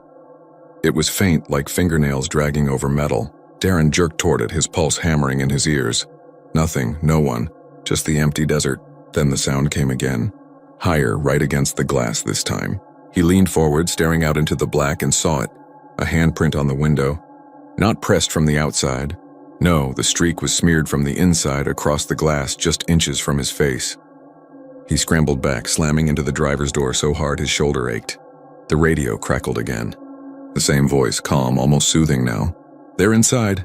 Darren's breathing came in shallow bursts. He turned slowly, every nerve on fire. The back seat looked empty, but the shadows were deep. He thought he saw something shift, something low and hunched, but when he blinked, the seat was bare. He reached back and groped blindly, his fingers brushing the worn fabric. Cold. Damp. He snatched his hand back and smelled it. Metallic. Coppery. Blood. The voice grew louder, filling the car. Don't move. Don't breathe. They like the sound of your breath. Darren clamped a hand over his mouth, fighting the tremor in his chest. The scraping began again, not from one place but everywhere. On the roof, against the windows, beneath the floorboards. The car rocked slightly, like weight shifting back and forth. He squeezed his eyes shut, willing it all away, but the sound pressed closer. More desperate. He thought he heard whispers now. Overlapping voices hissing words he couldn't understand, crowding his ears until his skull felt ready to split. Then, silence. Absolute suffocating silence. He risked opening his eyes. The windows were black with smeared handprints, dozens of them. As if pressed by children, the headlights flickered and went out, plunging him into total darkness. The radio hissed. Then the voice spoke one last time, calm and almost tender. It's too late. Something cold wrapped around his ankle, tugging hard enough to drag him off the seat. He screamed. Clawing at the wheel, the dash, anything but his body was wrenched down, pulled through the gap between the seats into the black that seemed deeper than the desert outside. The last thing he heard was the static rising again, sharp and merciless, before the radio went dead. The car sat quiet on the shoulder, windows smeared from the inside, its empty headlights staring down the endless Texas highway.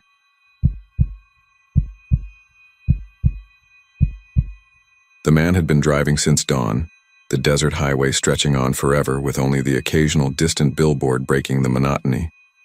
By the time he pulled into the small rest stop outside El Paso, the sun had dropped low enough to paint the sand in burnt orange and blood red. His eyes were heavy, his throat dry, and his stomach knotted with hunger. But it wasn't the promise of vending machine food or stale coffee that drew him out of the car. It was the shoes. They were lined up in the middle of the cracked sidewalk like a display at a thrift store. Tiny sneakers and scuffed leather sandals, 5 pairs in total, ranging from infant size to maybe a 6-year-old's. They were perfectly aligned, toe to heel, as though someone had knelt down with care to place them just so. He looked around, expecting to see a family nearby, maybe kids running around the patchy grass by the picnic tables. But the lot was empty except for an 18-wheeler idling at the far edge and his own dust-caked sedan. No children, no parents, only silence, broken now and then by the wheeze of the vending machine near the bathrooms and the steady hum of the desert wind. He walked closer, squatting down to look at the shoes. The laces were tied neatly. One sandal had a faded cartoon character on the strap, its face nearly rubbed away. The smallest pair, soft blue baby shoes, still bore faint stains on the white fabric as if they'd been dropped in the dirt. He reached for them before stopping himself, his hand hovering. Something about the way they sat there unclaimed unsettled him in a way he couldn't explain. He glanced at the bathrooms, the windows dark, the air thick with the stink of dried urine and heat. He called out, his voice sounding too loud against the wide emptiness. No answer. When he stood again, he felt the weight of eyes on him, but when he turned, the lot was still empty. The truck at the far end had gone quiet, its driver nowhere in sight. He shook his head, rubbed at his temples, and told himself it was just exhaustion. But when he went into the men's room to splash water on his face, he found the faucet squealing and sputtering before coughing out only a trickle of warm, metallic water. The mirror over the cracked sink was smeared, and for a moment when he leaned close, he swore he saw movement behind him, a small shape just at the edge of the frame. When he spun around, the stall doors stood still, one of them slightly ajar. He left without using the restroom. Back outside, the shoes had shifted. Only slightly, but enough for him to notice. They weren't lined up as neatly as before. One sneaker had turned inward and the sandals seemed closer together. He froze, his heart hammering. He told himself maybe he'd nudged them with his foot without realizing, though he knew damn well he hadn't. He got back in his car, locked the doors, and sat staring through the windshield at the shoes. The sun was sinking fast, shadows stretching long across the cracked pavement. He should have driven away. Every instinct told him to, but something held him there, some pull he couldn't explain. It was as if the shoes demanded witness. He tried to distract himself by fiddling with the radio, but all he could get was static. He looked up again and felt his chest tighten. A small figure stood by the vending machine. A child. At least it looked like a child. Thin arms hung at its sides, its head tilted slightly forward, hair dark and matted. It wore nothing on its feet. He blinked, and in that instant the figure was gone, leaving only the hum of the machine and the fading daylight. His breath came quick and shallow. He wasn't sure if he'd imagined it, if his overtired mind was playing tricks, but he knew what he'd seen. He forced himself to start the engine, ready to pull out, but just as his headlights cut across the lot, he saw them again. Not one child, but several, standing in a line beyond the picnic tables. Their faces were shadowed, their clothes ragged, and none of them wore shoes. They didn't move, didn't speak, just stood there watching. He shifted into reverse, heart pounding, but his car jerked violently and stalled. He turned the key again. Nothing but a clicking sound. Panic bloomed hot in his chest. He grabbed his phone, but the screen stayed black no matter how many times he pressed the button. Dead. He sat there gripping the steering wheel, sweat slicking his palms, his mind racing through explanations he didn't believe. When he dared to look back toward the line of children, they were gone. Only empty desert stretched beyond the tables. But the shoes were no longer on the sidewalk. They were pressed neatly against the driver's side of his car, lined up in the dust as though waiting for him to open the door. He shouted then, a ragged sound that tore from his throat, and without thinking he slammed his shoulder into the lock and pushed the door open. The shoes scattered slightly with the movement, tumbling as if they'd been kicked. He stumbled out into the cooling night, every nerve in his body screaming to run, but his legs felt heavy. The silence deepened. Even the insects had gone still. And then came the sound, light footsteps on the pavement, small, rapid, approaching from every direction at once. He turned in a circle, eyes straining against the shadows, but he couldn't see them, only feel them. The air pressed down around him, thick with the presence of something old and angry, something that did not belong in the world of the living. He backed against his car, his fingers searching blindly for the handle, but before he could wrench it open, something cold and wet brushed his ankle. He looked down. The smallest pair of shoes, the baby shoes, sat at his feet again. Only now they weren't empty. Tiny pale feet slick with dirt slid out of them. His scream split the desert air, but the night swallowed it whole, leaving only the soft patter of children's footsteps closing in.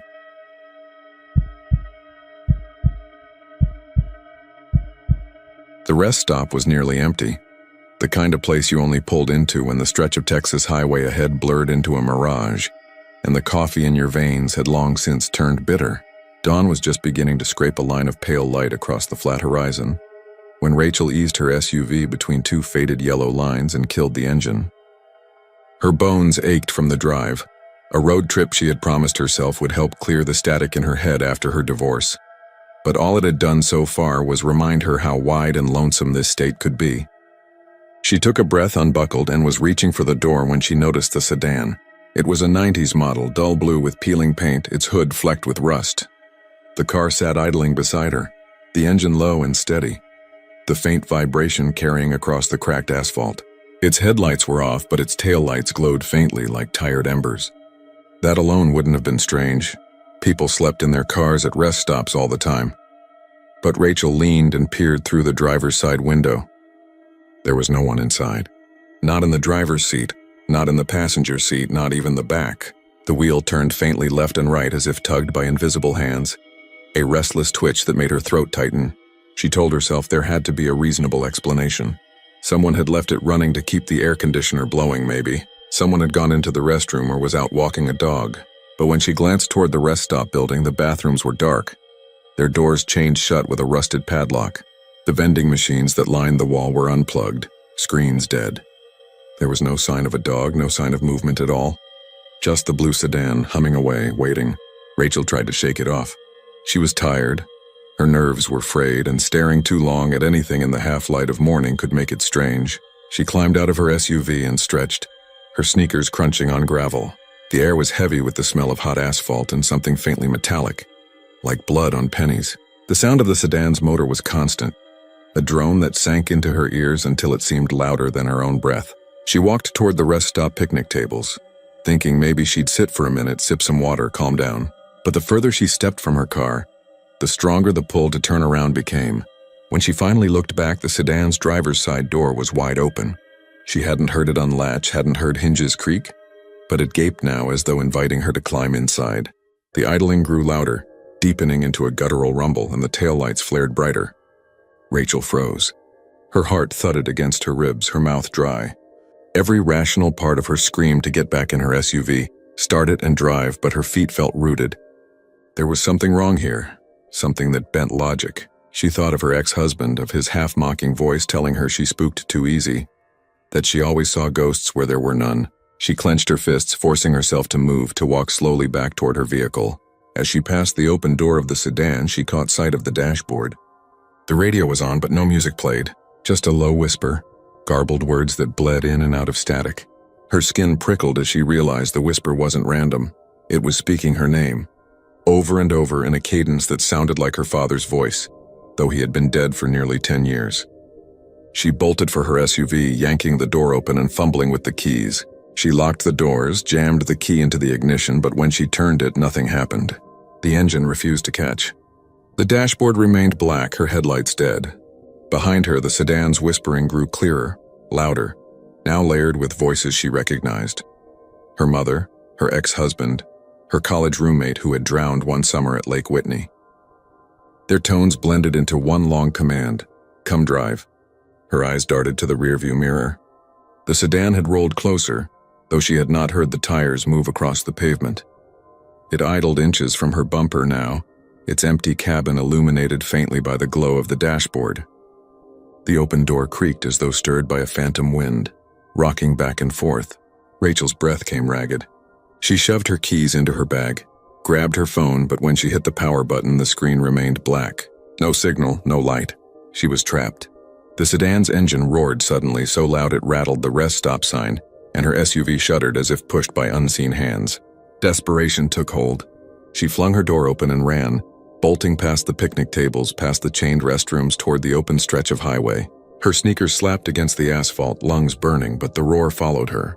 When she risked a glance over her shoulder, the sedan was rolling behind her with impossible speed, its headlights blazing now, its driver's seat still empty. The last thing Rachel saw before the world went black was her own reflection in the windshield as the car bore down. Her mouth wide in a scream that was swallowed by the hiss of tires and the endless hum of the engine. Travelers on that stretch of highway sometimes talk about the rest stop, where a blue sedan sits idling with no driver inside. They say if you stop too long beside it, the voices begin. Familiar voices calling you to take the wheel. They say once you hear your own name, it's already too late. And every few months, someone disappears along that barren road. Their car found abandoned miles away. Engine cold, door hanging open to the silence of the Texas night.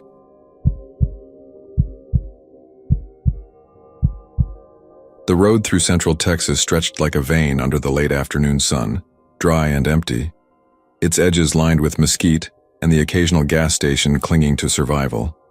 Jared had been driving for nearly 6 hours straight, his back aching and his eyes half-lidded, when he pulled into one of those forgotten stops. The sign above the low concrete building was sun-bleached, half the letters missing. It offered gas, cold drinks, and bathrooms, and right then the bathroom was what he needed most. Inside, the air smelled of mildew and disinfectant, a sour combination that clung to the throat. The fluorescent lights hummed, one of them flickering with a nervous stutter. The tiled floor was cracked, a thin smear of something dark trailing toward the stalls. Jared told himself it was mud, though in the dry Texas heat, mud didn't make sense. He ignored it and walked down the row of doors until he reached the last one. He tried the handle. It rattled against the latch, locked from inside. He bent slightly and looked at the floor. Shoes, he thought, maybe boots, should have been visible beneath the door. But there was nothing. Just shadow. Still, the door had moved as though someone inside had braced it shut. Jared leaned against it and said, "Sorry," his voice echoing too loudly in the silence, and he moved to the second stall instead. He did his business quickly, but as he sat, the hum of the fluorescent lights deepened, becoming almost a growl. Then he heard something, a shuffle like the sound of fabric moving coming from that last stall. He froze. The sound came again, deliberate, soft but present. He leaned forward, peering through the crack between the stall and the doorframe, but saw only blackness. He left as soon as he could, washing his hands in water that came out lukewarm and rust-tinged. As he walked past the last stall again, the door rattled. Not a subtle shift this time, but a sharp jerk as though something inside had slammed against it. Jared jumped back, heart pounding. "Jesus," he whispered and hurried out. The air outside was easier to breathe, the sinking sun turning the horizon to fire. Jared bought a bottle of water inside the station, gave a nervous smile to the cashier, and left without mentioning the bathroom. He drove on, trying to shake the unease, but the sound of that rattling door stayed with him like grit in his teeth. Hours later, long after dark, Jared found himself backtracking. His phone had lost its signal somewhere south of Abilene, and the GPS spun uselessly. He realized with a cold twist in his gut that he had looped back to the same gas station. The building looked worse in the dark, its neon sign buzzing and failing, insects swarming the dying light. He didn't want to stop, but he needed directions, so he pulled in. The lot was empty. No cars, no trucks, just his own headlights carving into the cracked asphalt. Inside, the station felt even more abandoned than before. The shelves were thin, most of the drinks in the cooler cloudy with age. At the counter stood a janitor, an old man with deep creases in his face and skin that looked leathery from the sun. He wore a blue shirt with a name patch too faded to read. He was pushing a mop in lazy, wet circles. Jared asked him about directions, trying not to let his voice betray his nerves. But the janitor only smiled faintly and said, "Funny night, ain't it? Folks get turned around out here." His voice was dry, papery. Jared nodded, half listening, when he blurted without thinking, "Hey, do you know if that back stall in the men's room is out of order? Somebody was in it earlier, but I never saw anyone leave." The janitor's mop stopped mid-stroke. He looked up slowly, his eyes pale and clouded, but sharp in the dim light. "Last stall?" he said, voice low. Jared nodded, feeling foolish. The janitor leaned on the mop handle and shook his head. "Ain't nobody been in that bathroom tonight. Not since I've been here. I mop it every hour, clean it out. You were the only one went in." Jared laughed nervously. "No, really. Someone was in there. The door rattled when I tried it. I heard them moving."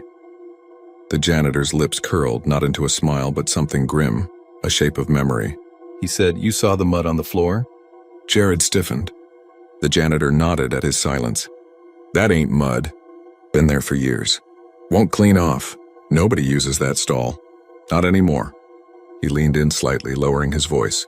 "Somebody hung himself in there. Years back. Long-haul driver broke down on the highway. They say the body swung so hard it cracked the tile. Every time I mop, I hear the door rattle. But when I check, ain't nobody there. Never is." Jared tried to swallow, but his throat was tight. "So it's locked? Permanently?" The janitor shook his head. "That's the thing. It don't lock. Hinge broke off when they took him down. Been like that since. Won't shut. But you're saying it rattled like it was closed?" Jared's stomach dropped. He nodded slowly. The janitor studied him a moment longer, then said, "Best get back on the road.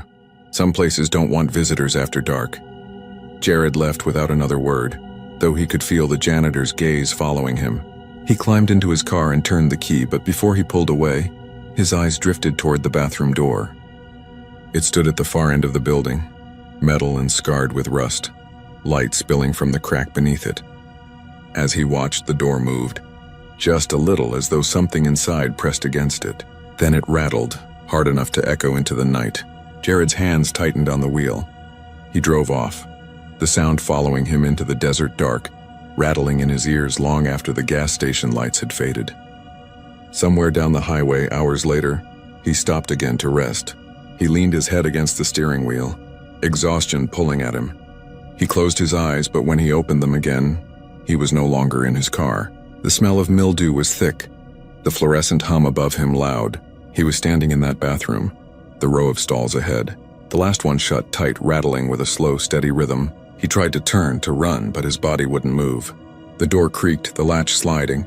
Something dark shifted in the shadows inside. A length of rope swung once, twice, then the figure stepped forward, face obscured, body jerking as though still suspended. Jared opened his mouth to scream, but the sound that came out was the sharp metallic rattle of the stall door slamming shut again, trapping him in the dark.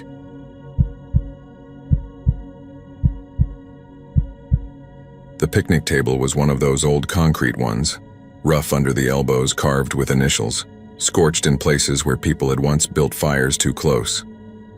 It sat at the edge of a public park off a narrow Texas highway, a rest stop that hadn't seen a real crowd in years. The trees around it were sparse oaks and mesquites, their branches thin and twisted, creaking in the dry wind. The lot behind them was cracked asphalt with weeds pushing through, and the only light came from a yellow street lamp that flickered more than it shone. The couple had pulled in just before dusk, with the long, flat stretch of road behind them and another 100 miles of dark pavement ahead.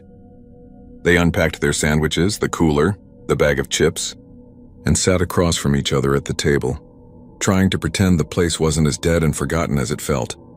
They noticed the man almost immediately. He sat one table over, his back straight, his hands folded neatly on the surface of the concrete. He wasn't eating, not even drinking, just sitting there facing them without looking at them, as though he'd been waiting for someone else who never arrived. He wore a faded flannel shirt and jeans too long in the leg, frayed at the cuffs. His hair hung in limp strands over his forehead, greasy in the fading light. For a while they whispered to each other, trying to decide if he had been there when they pulled up or if he'd come from the trees.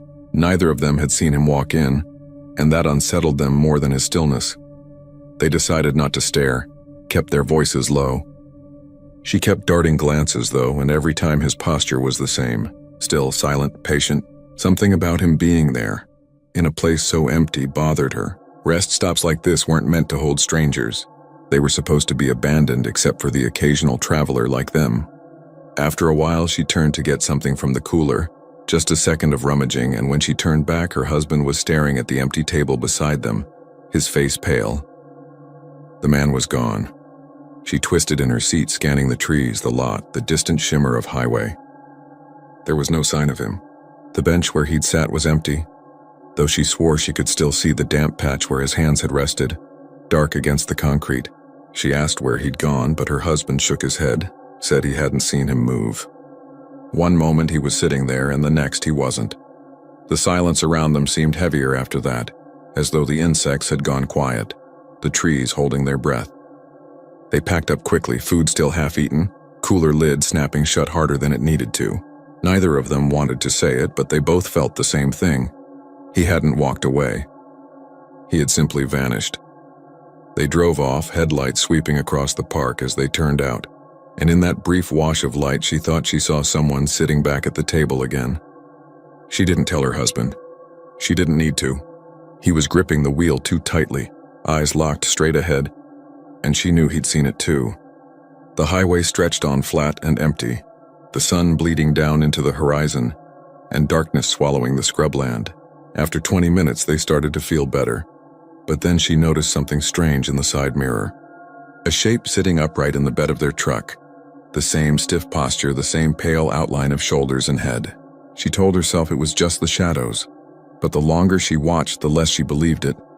When she finally looked away and then back again, the bed was empty. They stopped at a gas station an hour later, one of those that still had a single pump and buzzing fluorescent lights. The attendant behind the counter looked as though he'd been carved from wood, his face cracked and leathery, his eyes pale blue. He didn't greet them, just watched as they paid for coffee and a candy bar. Her husband tried to laugh it off, saying maybe they'd both imagined the man. Maybe it was just the stress of driving, the heat. But as they turned to leave, the attendant finally spoke, his voice low and even, like someone talking from far away. "You saw him, didn't you?" They froze. She asked who, and the man behind the counter tilted his head toward the window, toward the stretch of highway running off into the dark. "The one who sits," he said. "Always at a table, always waiting. Folks see him sometimes. He don't walk. He don't leave.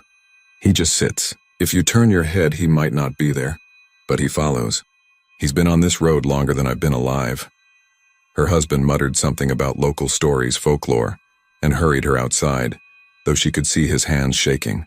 They drove again, faster this time, the lines of the road blurring under the headlights. But with every mile, she couldn't shake the feeling that they weren't alone in the cab of the truck. It was in the rearview mirror again, a man's face faint and pale in the back seat. When she whipped her head around, the space was empty, but her skin was crawling and her chest was tight. She reached for her husband's hand, but it was cold and clammy, fingers gripping the wheel hard enough that the tendons showed white under his skin. They pulled into their motel well after midnight, one of those roadside places with humming neon and doors that stuck when you tried to open them. They carried their bags inside, turned on the TV just for noise, and tried not to mention the empty table. She went to shower, steam filling the little bathroom, and when she came out, she found her husband sitting at the small table in the corner of the room, hands folded neatly, posture stiff. For a moment she thought it was him, just him, but his head was tilted slightly too far forward, his hair hanging just a little too long, his face half in shadow. She called his name. He didn't answer. Her husband was lying in bed, sound asleep. When she blinked, the figure at the table was gone. She turned back to her husband, shook him awake, demanded he keep the lights on. They both stayed that way, not sleeping, not speaking, until the sun finally scraped over the horizon. She thought daylight might help, but it didn't. When they packed the truck the next morning, there was something carved into the concrete curb outside their room. Letters deep and ragged, wet as though cut only hours before. It said simply, "Sit with me." They drove on, miles of road unwinding beneath them, but no matter how far they went, she knew they hadn't left him behind. Somewhere in the corner of her vision, in every diner, every stop, every flicker of glass in the mirror, the man was there, patient and waiting, always at the next table. And she knew that one day, one moment, she'd looked too long and too hard, and when she turned back, her husband wouldn't be beside her anymore. There would only be the empty table and the man who never left it.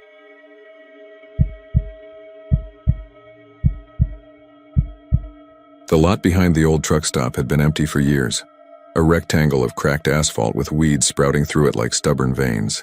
Rusted poles that once held floodlights leaned at tired angles, and at the far edge a row of pines and scrub oak pressed close, as though the woods were slowly reclaiming what men had abandoned. Jack Rollins parked his semi there that night because the interstate rest areas were full, and he was too tired to push on toward Dallas. He cut the engine, stretched his legs, and felt the silence crawl around him. The air carried the faint smell of oil and stagnant water, and even though it was a warm Texas evening in late September, the kind of air that usually buzzed with crickets, it felt unnervingly still. He stepped down onto the asphalt, boots scuffing loose gravel, and arched his back until the joints popped. He had driven for 11 hours, the logbook be damned, and the muscles across his shoulders throbbed with a dull ache. He swung his arms a few times, rolling them like a boxer before a fight, and that's when he heard it. A cough. It wasn't close. It came from the line of trees at the edge of the lot, a dry, hollow clearing of the throat, the sound of lungs straining in the dark. Jack froze. The lot had seemed deserted when he pulled in, not a soul in sight, but he felt a pinprick of unease now. He pulled the flashlight from his cab, thumbed it on, and aimed the beam toward the pines. Nothing reflected back. The light cut between trunks caught leaves, glimmered off patches of bark, but no eyes, no figure, no movement at all. Just the sound of branches swaying lightly, though the air was still. "Hey," Jack called, his voice rough. "Somebody out there?" Silence pressed back. He told himself it was nothing, maybe an animal, maybe even his imagination. But his skin felt prickly. He shook it off, circled his rig, checked the locks, then decided to walk a bit to shake the stiffness from his legs. He walked toward the trees, not far, just enough to stretch, telling himself he wasn't spooked, not really. The smell hit him before the sound came again, damp, sour, like old leaves mixed with something metallic. Then just as he neared the shadow of the trees, the cough rasped once more, deeper this time, wetter, as though the lungs producing it were full of liquid.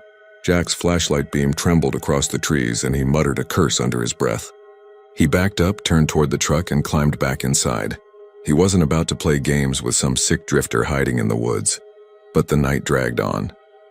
Jack sat in the sleeper, lights out, trying to drift off. Each time he felt his eyelids sag, the cough came again. Always distant, always at the edge of hearing, but unmistakable. It scratched at him, a constant reminder that someone or something was out there. Around 1 in the morning, nerves raw, he sat up and shoved his boots on again. He couldn't sleep, not with that sound gnawing at him. This time he grabbed the tire iron from under his seat before stepping down into the dark. He swung the flashlight like a weapon, its beam jerking across the cracked lot and into the woods. The cough erupted again, closer now, right beyond the first line of trees. Jack's chest tightened. He swallowed hard and forced himself forward, the flashlight quivering in his grip. The woods swallowed him in seconds. The asphalt ended, replaced by soft earth, pine needles muffling his boots. The beam showed twisted trunks, brambles that clawed at his jeans, spiderwebs silvering in the light. He strained his ears, heart hammering. Silence again, then a whisper of breath right behind him. Not words, just the wet hiss of lungs struggling for air. He spun, flashlight darting wildly, but there was nothing. The trees looked the same in every direction. He backed up a step, then another, trying to retrace where he'd come from, but the lot was gone, swallowed by the dark. Another cough, this one inches from his ear. He swung the tire iron and felt it connect with nothing but empty air. Panic clawed up his throat. The flashlight flickered, dimmed, then went out. He shook it desperately, slapping it against his palm, but it was useless. The darkness pressed close, suffocating, as though the trees themselves were leaning in. Something brushed his cheek. A clammy hand, or maybe a breath, rank and sour. Jack bolted. He charged through the woods, branches lashing his face, his arms. He stumbled, fell, scrambled up again. The cough followed him, always just behind, ragged and wet. Each burst like a hand gripping his spine and yanking him backward. When he burst out of the trees, he fell hard onto the cracked asphalt of the lot. He scrambled up, gasping, and spun to face the woods. Nothing moved. No cough, no whisper, just silence as complete as before. His flashlight flickered back to life in his hand, its beam weak and stuttering, and he trained it on the trees. Nothing. Jack didn't sleep that night. He sat in the cab, hands locked around the wheel, eyes on the tree line. The cough never came again, but the silence was worse somehow. Dawn finally bled into the sky, and when the light touched the lot, he saw what he hadn't dared check before. At the edge of the trees where he'd broken through, the ground was black with mud. In that mud, pressed deep and heavy, were footprints. Not boots, not sneakers, bare feet. Dozens of them. Some small, some large, all pointing toward his truck. Jack left that lot without looking back, tires spitting gravel, heart hammering against his ribs. On the highway, he told himself it was a trick of the night, exhaustion, maybe even a fever dream. But he couldn't shake the sound. Hours later, long after the sun had burned the morning clean, the cab filled with the steady hum of wheels on asphalt. He heard it again. A single cough, wet and hollow, from just behind his seat.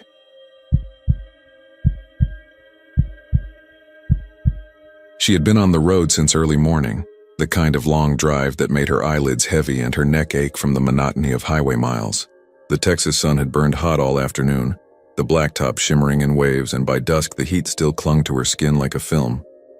Her name was Claire, 17, stubborn as only a teenager could be, and determined to make it from Austin to her grandmother's small place outside of Shreveport in one push.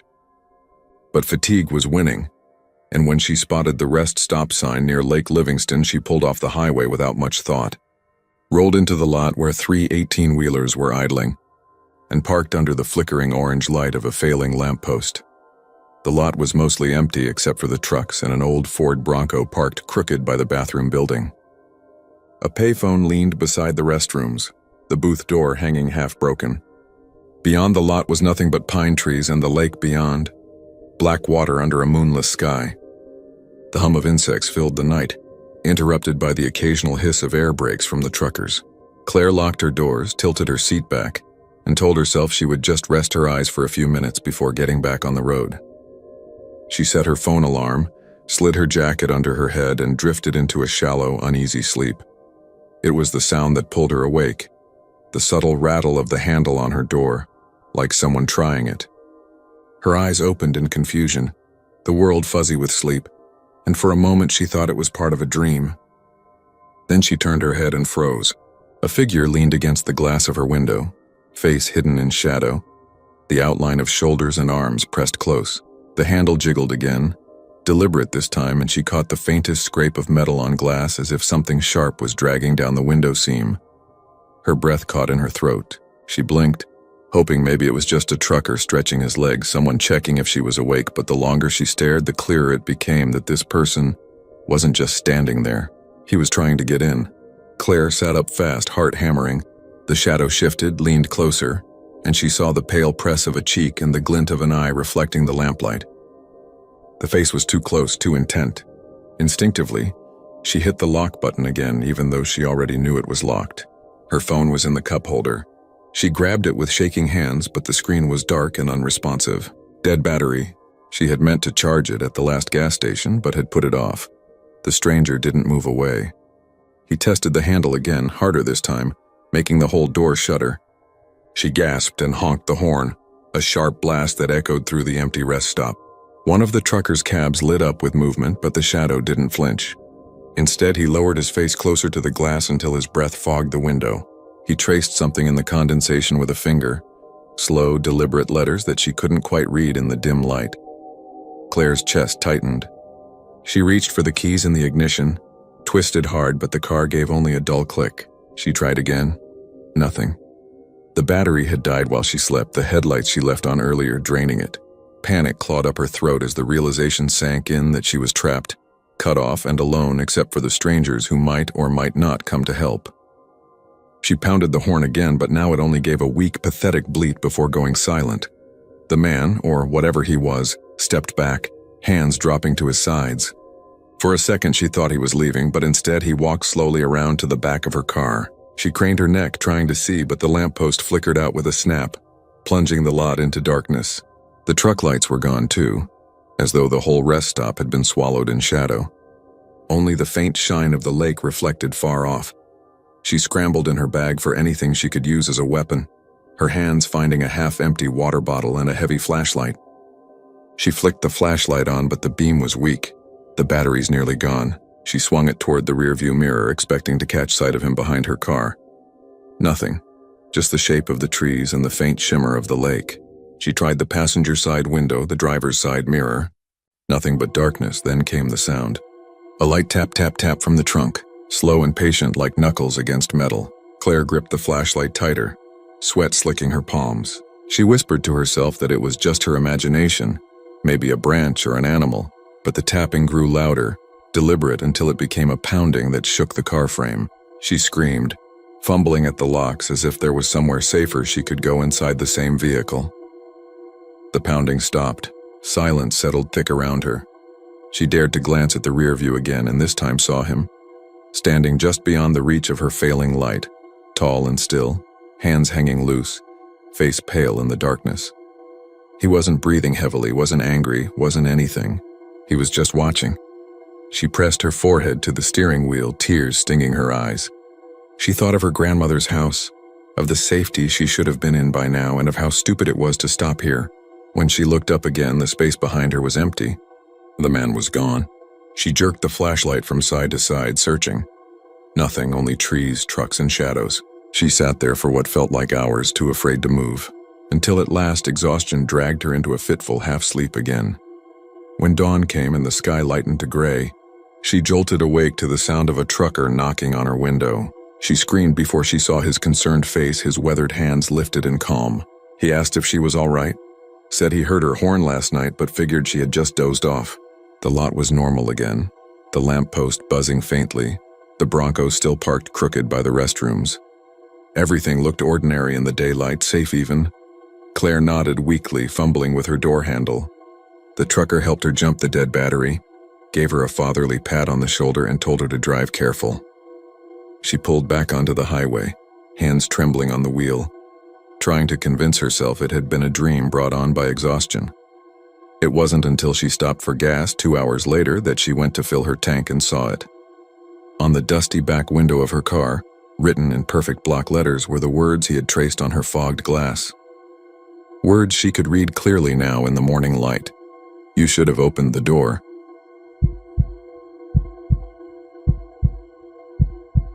The highway stretched flat and endless, cutting through the dark belly of Texas night. Miles outside San Angelo, the only light came from the driver's own headlights, twin spears of pale yellow trembling against the blacktop. He had been on the road too long, his eyes burning, his thoughts wandering in and out of sleep. He pulled into a rest stop he almost missed. A patch of cracked asphalt with a few bent light poles that gave off no glow at all. The sky overhead was starless, the moon hidden, and the silence that wrapped around the lot was heavy and complete. He shut off his engine, leaving only the tick of the cooling hood. The air outside was hot and dry, smelling of dust and mesquite, but it felt better than the stale air in the cab. He stretched, rolled his shoulders, and thought about maybe catching an hour of sleep before pushing on to Midland. He noticed the sound before he saw the light. A low, heavy growl of an engine approaching on the highway, then the faint sweep of a single headlamp cutting through the dark. The beam was crooked, tilted to the side, and as the truck rolled off the road and into the rest stop, it became clear that one of its headlights was gone entirely. The truck pulled in slow, easing across the asphalt until it came to a stop directly in front of his car, facing him. Its one remaining eye glared bright and steady through the windshield, pinning him in his seat like an insect under glass. The driver killed the engine and the world fell silent again. No door opened. No figure stepped down. The cab of the truck remained dark. The driver sat very still, watching, waiting for the door to creak, for boots to touch the ground. Nothing. His mouth was dry. He told himself it was just another traveler, maybe asleep behind the wheel, maybe drunk, maybe just resting. He shifted in his seat, trying to shrug off the prickling in his scalp. Still, something about the way that headlight had stared into him, unwavering, made his stomach tighten. He flicked his own headlights back on, flooding the lot with light, but the truck didn't stir. He switched them off again. The glow of the one headlamp still hung there like a fixed star. Minutes dragged. The desert wind rose and fell, whispering against the empty metal sign by the restroom building. He thought of starting the car, of leaving, but the way the truck blocked his path made it clear he'd have to pass it head-on, close enough to look through its windshield, close enough to see whoever was inside. He didn't like that idea at all. He tried to peer through the darkened cab, but it was just a black square, no shapes moving inside. He told himself the driver must be there, slumped over the wheel. He told himself that, but he didn't believe it. Then something shifted. Not the truck, not the headlight, but the silence itself. He realized he couldn't hear the wind anymore. The cicadas had stopped their clicking. Even the faint hiss of the highway seemed gone. He felt as if the world had folded inward, the lot sealed off from everything outside. A sound broke it, faint but clear. A tapping. Slow, deliberate, metal on glass. It wasn't coming from the truck. It came from behind him. He spun in his seat, but the rest of the lot was empty. His own back window stared at him, black and unreadable. The tapping stopped. When he turned back, the truck's cab light had come on. A pale square glow, weak but enough to silhouette the inside. And it was empty. The seat was bare, no figure at the wheel, no shadow leaning. His skin crawled. He fumbled for the keys, jammed them into the ignition, started the engine. His headlights snapped on, throwing their beams across the truck, confirming what he already knew. Nobody sat inside. The engine was dead. The door was closed. The cab was lit as though someone had just flicked the switch, but there was no one to do it. He pressed down on the gas, creeping forward, but the moment his bumper edged into the light from the truck's headlamp, his car shuddered. The dashboard lights blinked, the radio popped with static, and the engine coughed like it was drowning.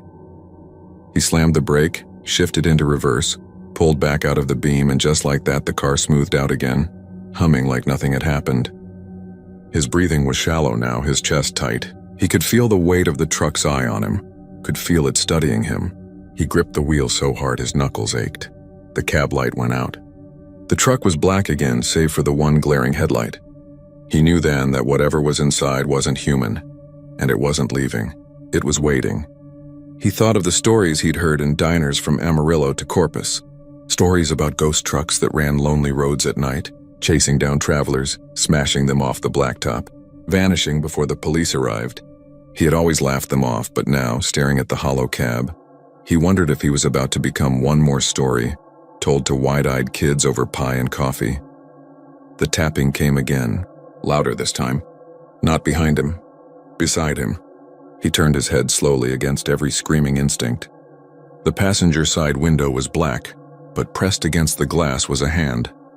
Not flesh, not bone. It was pale as moonlight, too long, too thin. The fingers ending in dark tips that scraped at the glass, leaving faint lines. It didn't move like a hand. It flexed spider-like, probing the barrier. His throat locked. He couldn't scream. He threw the car into gear, stomped the accelerator, swerved hard to the left, forcing the car onto the scrubby dirt shoulder.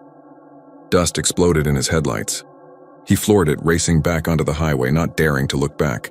The speedometer climbed, 80, 90. The steering wheel shook in his grip. For a minute, he thought he had outrun it, that the truck was still sitting back in that dead rest stop with its single eye burning. Then his rearview mirror flared white. A crooked beam of light bouncing, closing fast. The roar of an engine he hadn't heard start. A scream of tires on asphalt.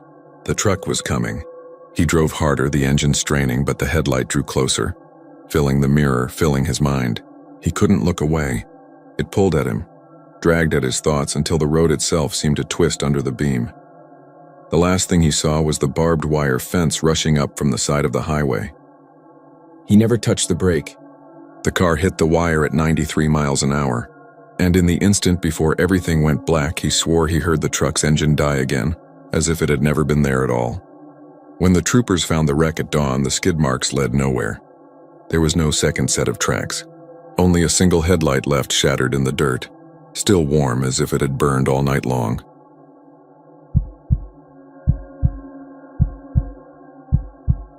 He pulled off the highway just outside Huntsville, where the road bent past the dark bulk of the state prison, and the pines leaned over the asphalt like eavesdroppers.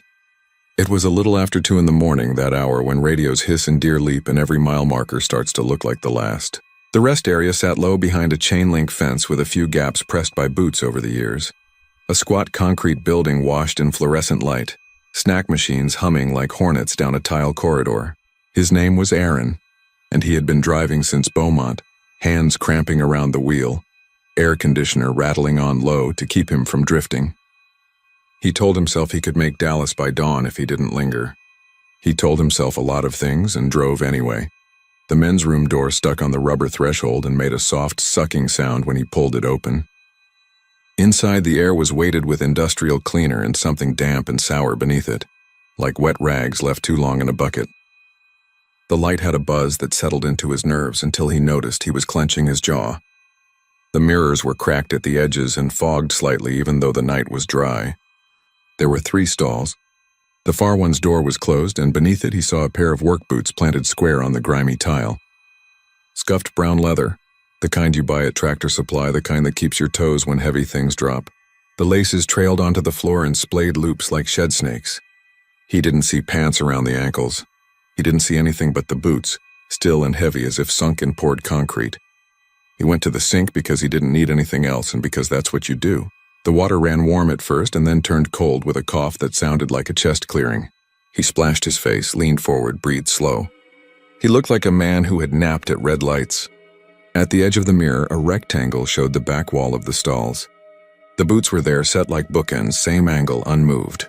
He glanced down and back again the way you do when something is bothering you that you decide will not be allowed to bother you. He tore a paper towel from a dispenser that squealed as if its gears were stripped. He crumpled and tossed and missed, the towel tumbling to rest under the sink. He told himself, "Pick it up, you're not an animal." He bent, grabbed it, stood, glanced, and the boots were gone. He froze with the paper towel in his hand and then dropped it into the throat of the trash can. The stall door was still closed. The latch bolt, a little bar of dull steel, was still turned to show the red edge that meant occupied. He took 2 careful steps like a bad dream at the top of a staircase. He crouched and looked under again. No boots, no jeans, no shadow. The gap under the door was a black rectangle that looked too black, as if the inside of the stall had retreated farther than the space could allow. He stood and reached out to touch the door with one knuckle. He tapped. A hollow sound came back, but not the quick drum of thin metal. Something heavier. He pressed on the door with his palm. The latch held. All the little reasonable thoughts lined up and made their case. Maybe he had misseen. Maybe the guy had been on his toes and stepped back so his boots looked like they vanished. Maybe he had somehow slipped out while Aaron bent for the towel, the door swinging and then closing and the latch catching in a well-practiced motion. Maybe a million little maybes that did not add up to the cold behind his knees, or the metallic taste that rose into his mouth. He backed away because that was as much as he was willing to do. He pushed the exit door and let the night air lay on him like a wet shirt. The lot held 1 pickup and 1 tractor trailer glowing red at the tail lights, as if banked coals lived beneath its bumper. Crickets made a thin, flat racket along the grass. Somewhere farther off, a barred owl tried out a phrase and then swallowed it. Aaron looked at the restroom windows, small and high and covered with wire mesh. The light inside hummed along, steady, unbothered. He laughed once, a sound with no humor inside it, and rubbed his hands together as if warming them. He told himself he'd get back in the car.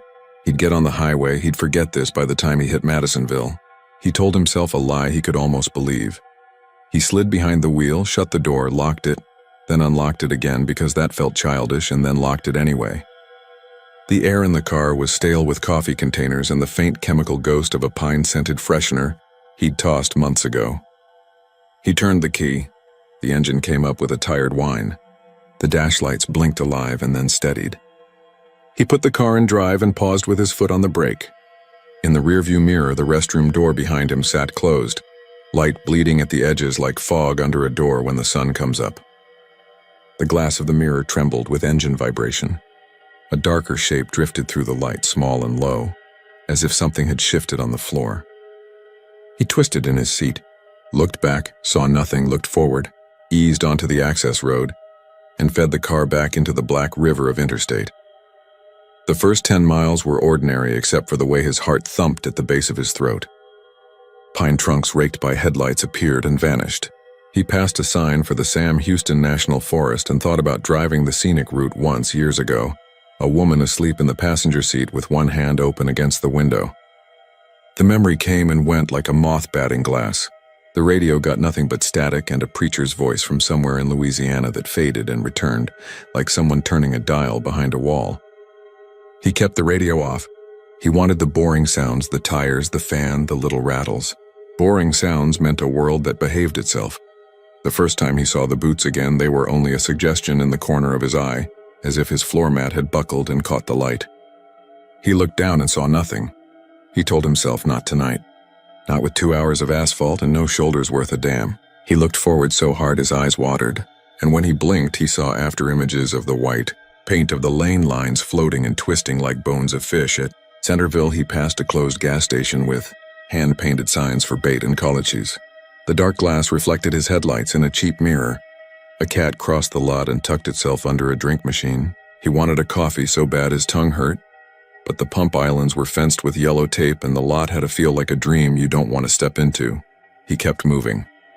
By Buffalo there was a sound, small, not even something you'd call a sound if you were being honest, more like a shift of weight, an adjustment, a person easing pressure from one foot to another. The car pulled a fraction right as if something heavy had moved on the passenger side. He cut a glance and there they were, plain as anything, resting on the rubber floor mat. Scuffed work boots, laces askew, toes pointed toward him. No socks, no cuffs of pants, no shins rising out of them. They held a shape, a ghostly sense of being occupied by calves and ankles. But where the leather opened, nothing existed but the dark inside, darker than it should be, a matte black that didn't take light. He kept the wheel straight because dying stupid on a clear night was not going to be his last trick. His knuckles ached. His breath sped. He heard himself say in a voice he'd used once on a stray dog, "Easy now." The boots did not move. He wanted to kick them, to shove them away, to see them skid and topple and end whatever ridiculousness this was, but he could not make his legs do it. The thought of his heel pressing into that space, that lack, made his stomach lurch. Miles went by where he lived with them. He adjusted to the boots the way a person adjusts to a pain that will not stop, letting his mind circle around and around the fact, until a hard groove formed. The air in the car turned heavy again with the mildew stink of the restroom mixed with a metallic tang like pennies held in the mouth too long. He cracked the window and the night came in warm and useless. An exit ramp for a farm-to-market road showed a sign pocked by birdshot. The numbers blasted to islands and bays. He kept on because the shoulder there was narrow and the dark beyond the fence felt closer than a person could stand. The boot shifted. He didn't see it so much as feel it. The pressure changed in the car, a subtle tilt. The right boot edged closer until its toe nuzzled his floor mat like an animal finding a comfortable spot. The left turned a hair and pointed at his shin. He cursed, a low same note of a word that emptied itself of meaning and left only the sound. The lane reflectors flicked past, steady as a metronome marking a tempo his nerves could not keep. When he hit the Leon County line, a shape loomed ahead. The squat shadow of a rural overpass and the enclosing concrete walls that sometimes make the highway feel like a throat. The boot slid just a finger's width, just enough to whisper against the mat, and the whisper ran up his spine into his teeth. He flexed his foot on the accelerator and the right boot pressed into his ankle. Not hard, just present. He yanked his leg back and the car wandered a couple feet toward the rumble strip. He corrected, jaw clenched, eyes watering again. He thought of the stall door showing red. The small bar turned to announce occupancy, and felt a sensation like a bolt sliding home. After Marquez, he braked for a pickup that had drifted into his lane, and then recovered and sped off as if embarrassed. When his forward motion eased, the boots tipped back a fraction and then settled. It was the ordinary physics that made it worse. They behaved as if weight truly filled them, as if ankles flexed and toes curled. as if the unseen body they should have been attached to had mass that arranged itself in the same unthinking ways the living do. He wanted to get off at the next exit, any exit, sit under a light with the door open and let the night do what it could. He wanted to call someone, but who do you tell that there are a pair of boots in your car and you can't get them to leave? He took the exit for a 2-lane toward Lake Limestone because he could not stand the interstate's endless forward demand any longer. The road narrowed fast and then lost its stripe and took him between pastures with rusting gates and ponds scummed green at the edges. To his left, a line of live oaks marched toward a ranch house lit with a yellow square at the kitchen window. He wanted that square the way a drowning man wants a floating cooler. He turned down a side road that wasn't his to turn down and told himself he would just stop and breathe. The cattle here were shadows in heavier shadow, a slow shifting, a chorus of lowing as soft as bed springs. He pulled onto the caliche shoulder and put it in park and sat with his hands on the wheel long past the time the engine settled. The only sound was insects sawing and the tiny ticks of hot metal cooling. He looked down and the boots were more forward than they had been. They sat with their toes just under the pedals now, close enough that if he pressed the brake his foot would lay across their leather. He said all right and the word sounded thin. He reached out to touch one. His fingers hovered over the scuffed toe. The leather looked dry, thirsty. He set his first 2 fingers on it like he was checking a pulse. The chill of it shocked him. A refrigerator chill. A just-opened morgue drawer chill that sank instantly into his skin and held there. He jerked back and scraped his knuckle on the edge of the plastic console. A bead of blood welled, round and neat. He sucked it and tasted iron and cleaner and something else he did not have a word for. He got out of the car and walked away. Not far, because far was just midnight and fences and maybe a goose gun coming up in a window, if some rancher decided he looked wrong. He walked 20 steps into the tall grass and listened. The boots, if they moved, did not sound like anything he could hear. The car sat with its interior light off and the faintest blue wash of dash illumination at the crack around the door. A mosquito skittered near his ear and he slapped and missed. He thought of the stall again, the locked door, the red indicator, the way the space under it felt like a hole into which something had poured. He thought of Huntsville and the men who tramped in lines under that name, their state-issued boots product of a prison factory that had once stamped numbers into the leather. His father had told him when he was a kid that executed men had their boots taken and put back into circulation. That wasn't true, Aaron knew now, but the story had lied to him in a way that stuck and shaped the dark. When he opened the driver's door, the smell swamped him as if it had been waiting with its face against the glass, mildew, copper, whetstone. He sat and closed the door because being outside with the night moving was somehow worse. The boots had angled themselves, one pointed square at him, the other toward the passenger side as if bracketing him, as if they had made some private agreement about how best to pen him in. He started the engine because motion felt like the only defense that hadn't failed yet, and the road unwound ahead into pines and then low hills and then, if he kept at it, into the lights of a town, where he could be one more insomniac with gas station coffee on his breath. The road to the lake cut through a cluster of rental cabins with names like Whispering Pines and Fisherman's Rest. The cabin office light was off. A string of plastic flags rattled. The lake itself lay to his right, a long slick of blackness dimpled by a breeze. He thought of stopping there and sitting on the cracked boat ramp until sunrise, but the image of the boot stepping into the water and sinking, and then rising again at his feet was worse than any highway. He turned back toward the interstate, a loop through back roads that shaved nothing off his drive, and gifted him only the knowledge that his choices were not providing exits. He got to a little town whose name his mind did not keep, a four-way with a closed diner and a bait shop that claimed hot breakfast on Saturdays. The traffic light hung crooked and blinked red in every direction.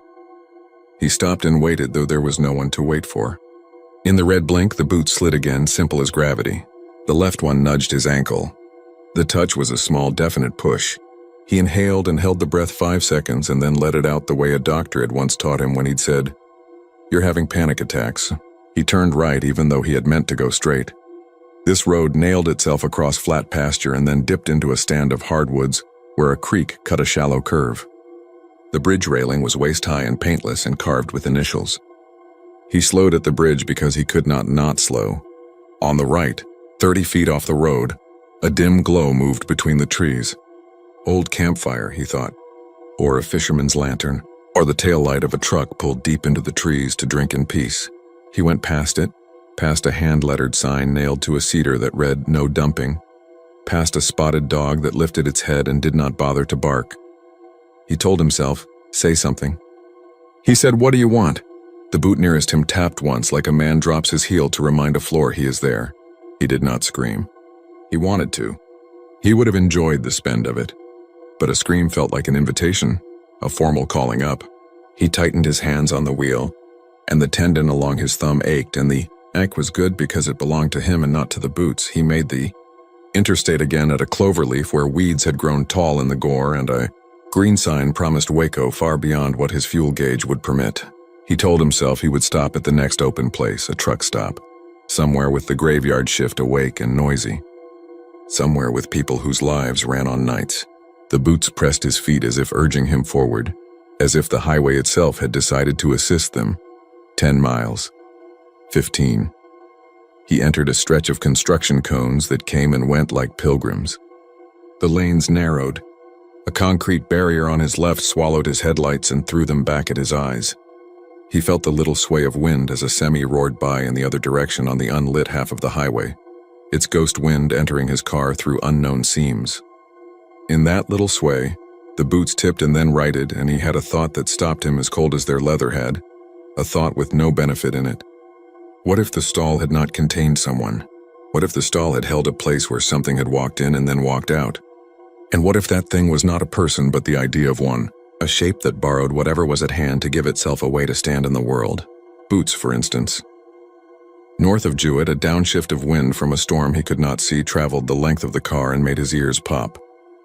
He blinked, and for the blink's length saw a second set of boots in the back seat, smaller like a teenager's, canted toward the front as if leaning in. When he looked again, they were not there, but the skin on his arms tightened, that prickly little electric field your body builds when it thinks it is about to be touched. He saw the lights of a Love's up ahead and felt a joy so raw it almost hurt. The sign rose like some bright promise, and the lot showed tractors lined in sleeping rows, and a single car parked by the entrance with its interior light on. A woman in the driver's seat rubbing her eyes with both fists. He swung in and parked crooked and got out without shutting the door because doors had begun to seem like fussy lies. The air smelled like diesel and warm rubber. The store doors hissed and the blessed wash of cold air hit his face, and he stood there in the entry like a man who had made it to shore. He bought coffee from a clerk whose face had the soft look of someone whose body never agreed on when to be awake. He didn't say much because if he said much, the story would come out in the wrong shape and people would either laugh or call someone who would talk to him in a small voice. He stood by the condiment bar and added powdered creamer, watched it bloom and then sink without dissolving all the way. When he walked back outside, the sky over the highway was a fraction lighter, and he hated it because it meant he would make it through. And making it through felt less and less like an escape and more like a long permission. He glanced into the car before he slid behind the wheel. On the passenger side floor, the boots sat as he had left them, except they hadn't been left. They could never be left. He put the coffee in the holder and it sloshed and left a ring that would be there until the car died. He thought of staying. There were men in the Loves who would talk about baseball and brake lines until morning. The kind of men who amused themselves by listing the worst rest areas in the state. Men who would say, "Oh, that one near Huntsville with the weird smell." My cousin swears he saw a pair of boots walk themselves in there after his night shift. He thought of becoming that kind of man and realized he already was and had been, since the moment he saw the boots under the stall. Back on the highway, the world began to show its long gray before color returns. That hour when everything is visible but empty. The boots edged forward until the right one found his foot and laid across it. He could not feel pressure so much as an insistent presence, as if the air thickened there. His foot numbed in a slow tide from the toes to the arch. He flexed and the boot moved with him. He tried to lift his leg and could not. He could lift his thigh a little from the seat, but below the knee he was anchored. He said stop and heard with his own ears how small he sounded in a car going 70 with 14 wheels of a tanker humming, past inches away. He passed a sign for a state park and remembered that the Huntsville Prison Museum sells replica electric chairs for tourists, little wood things that hold whiskey glasses. He'd laughed about it once at a party. He could still taste the bourbon. He wondered whether laughing at things changes them or whether it only changes you. leaves the thing intact and leaves you hollowed out in precisely the shape that laughter had taken. Just south of Fairfield, with the sky tilting toward something that would later be called morning, he saw another rest area sign, white on green, and he did not choose to turn so much as find that the car had drifted into the exit lane. He let it. The ramp unspooled and delivered him into a lot nearly identical to the last. The building sat with its lights doing their hard glow, pines throwing their black sawtooth edges against the sky. He parked facing the door because leaving the car backed in made him feel like the car might leave without him. He told himself out loud what he was going to do. He said, "I am going to get out. I'm going to open the stall door. I'm going to see that nothing is there. I'm going to come back to the car and drive to Dallas and sleep on a couch and pretend my life is still a thing I can hold." He said it as steps because steps sound like competence, like a list made at a kitchen table by morning light. He opened the car door and the smell rose, as expected. He put one foot on the lot and then the other, and found that his right foot tingled as if a limb had fallen asleep. He closed the door and the thunk of it echoed off the building an instant longer than it should have. He walked to the men's room and pulled the handle and stepped in, and the air inside felt like a memory left in a cooler. The far stall door was closed. Under it, the tile showed the absence of boots. The latch showed red. He stood in the dead center of that room and let his eyes take in everything. The cracked mirror, the uneven grout, the trash can with a bag tied so tight it had wrinkled like a knuckle. He waited for some sound. Nothing. He walked to the stall. He put his fingers on the edge of the door and pushed. The latch held. He spoke and his voice did not echo because the acoustics were wrong, as if he were talking into a mattress. He said, "I know." He said, "I'm here." He crouched and looked under once more, and the blackness beyond the threshold felt like a drop, an actual vertical drop, as if the stall floor had sunk away some impossible distance and the walls remained to frame the hole, a place where something could climb up when it wanted to, a place where it might be hanging now by its hands considering how high the step would be, what angle it needed to bring its weight through. He stood and slid the flat of his hand along the door until his fingers found the little circle of the latch bolt. He put his thumbnail into the groove and tried to turn it from the outside. It resisted and then yielded like wet wood giving up a nail. The red disappeared and the latch whispered back. He waited, counting heartbeats the way you count when you don't want to know where the number will stop. He pushed open the door and it swung without sound and revealed a space that was only a stall. Only tile. Only a toilet with a ring of water that seemed too still. No boots, no anything. The smell rose stronger there, a seam of damp that had not come from the janitor's closet. He stepped in and stood with both feet planted where the boots should have been. The sensation came not from below but from around him, a tightening of the air, a pressure like a long-held breath drawn down into the belly. The door moved an inch as if a draft had found it, then another inch, then settled back as if a hand had thought better. Outside, a semi downshifted somewhere on the highway, and the sound came through the walls like a memory. He backed out and let the door swing slowly until it clicked. He turned the latch back with his thumbnail. He waited. Nothing changed. He washed his hands because not washing felt like a trespass against the rules we tell ourselves keep the world tame. He looked at himself in the cracked mirror and saw a man with sleep in one eye, and the rest area's light making his skin the color of notebook paper. He said enough to that man and went out. When he opened his car door, the boots sat on the driver's seat. They stood together as if waiting, toes on the edge of the cushion, heels near the seat back, as if the person who had been wearing them had just stepped up into his place and could not be bothered to remove them. He did not think. He reached and grabbed both by their ankle collars and tried to fling them out the other side. The cold that met his hands was a plunge that took his breath. He yanked and the boots did not move. They were not heavy. They were fixed. It was like trying to jerk a weed whose root did not live in the dirt you could see. He let go and his fingers smarted like he'd carried ice. He sat in the passenger seat because there was nothing else left that did not involve screaming. He put the key in from that side and leaned across and started the engine and reached over to pull the shifter and found that he could manipulate the car like a bad puppet. He backed straight enough. He turned the wheel with his right hand and the power steering whined like a small animal.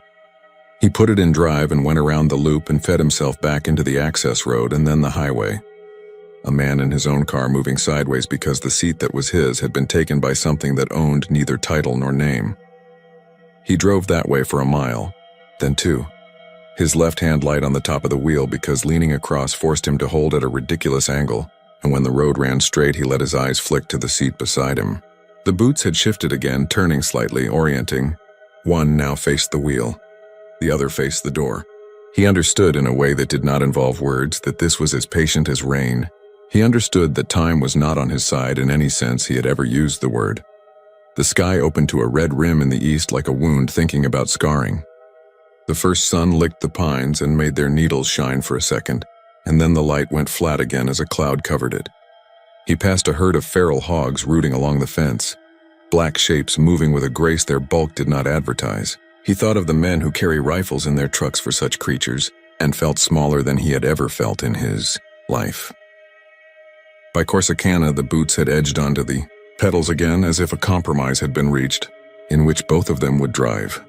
He tested the brake and felt it resist as if someone else had a foot there. He tested the gas and felt the same. He pulled off on an exit into a run of antique stores and a mural of a pecan grove and a square that would be pretty in daytime. He parked against the curb in front of a closed barber. The sign in the door read, "Walk-ins welcome." He sat and waited for a man to open shop and say, "You look bad, friend, climb on up." He waited until he knew the waiting meant nothing, because nothing in this would be eased by any other person's kindness. He leaned across the center console and put his mouth close to the leather, and spoke the way you speak to a child called in from the yard. He said, "Where do you want me?" The right boot lifted a fraction and then came down. A small tap that seemed to travel up through the column of the steering and into his chest. He said, "All right." He slid off the passenger seat and knelt on the street beside the open door. He put one hand on the seat and the other on the sill and pulled himself in head first, and then twisted until he could put his legs under the wheel. The boots did not move for him. He had to fit his shins between them. He rested his thighs against the edge of the cushion, across their cold backs, and the sense that something occupied them slid along his nerves like where he put his hands on the wheel where his father had told him to, 10 and 2, and the highway called itself out ahead beyond the courthouse and beyond the crossroads and beyond skies he had not earned. He drove on. The boots did too. They pressed when he pressed and lifted when he lifted. They changed nothing and they changed everything. He knew where they would be when he stopped again. He knew which stall he would choose and what he would see and what he would not be able to make his mind see. He knew the door would show red. He knew he would push and the latch would give and the space would be a space and not a space. And then it would be the only space he would ever understand. When he reached the next rest area north of Italy, with a stand of oaks and a mural of bluebonnets painted on the cinder block wall with a level of care that made his throat tighten, he pulled in and parked tidy in a slot 2 down from a minivan with a cooler in the back and 2 car seats facing opposite ways. He opened his door and climbed out. The day had arrived full and flat and gave him no answers. He went to the men's room. The door stuck and let go. Inside he paused, just that breath of a pause that keeps a person from going mad, and then he walked to the far stall. The door showed red. He put his palm to it. The cool that came through the steel was deeper than the building could have made. He turned the latch with his thumbnail. He pushed, the door swung. He stepped inside and the threshold rose under his foot like a lip, as if the room were a mouth and he was stepping onto a tongue. He left the door open because light is something you can use even when it isn't. He stood there and felt the shape of himself shift with the room's shape until the difference between the two seemed a matter of courtesy rather than fact. Outside tires hissed and men coughed and a child laughed because some things laugh no matter what. Inside he smelled that copper and that damp and that old clean that never really cleans. He did not sit because sitting would be an admission, and he was not finished with the smaller lies yet.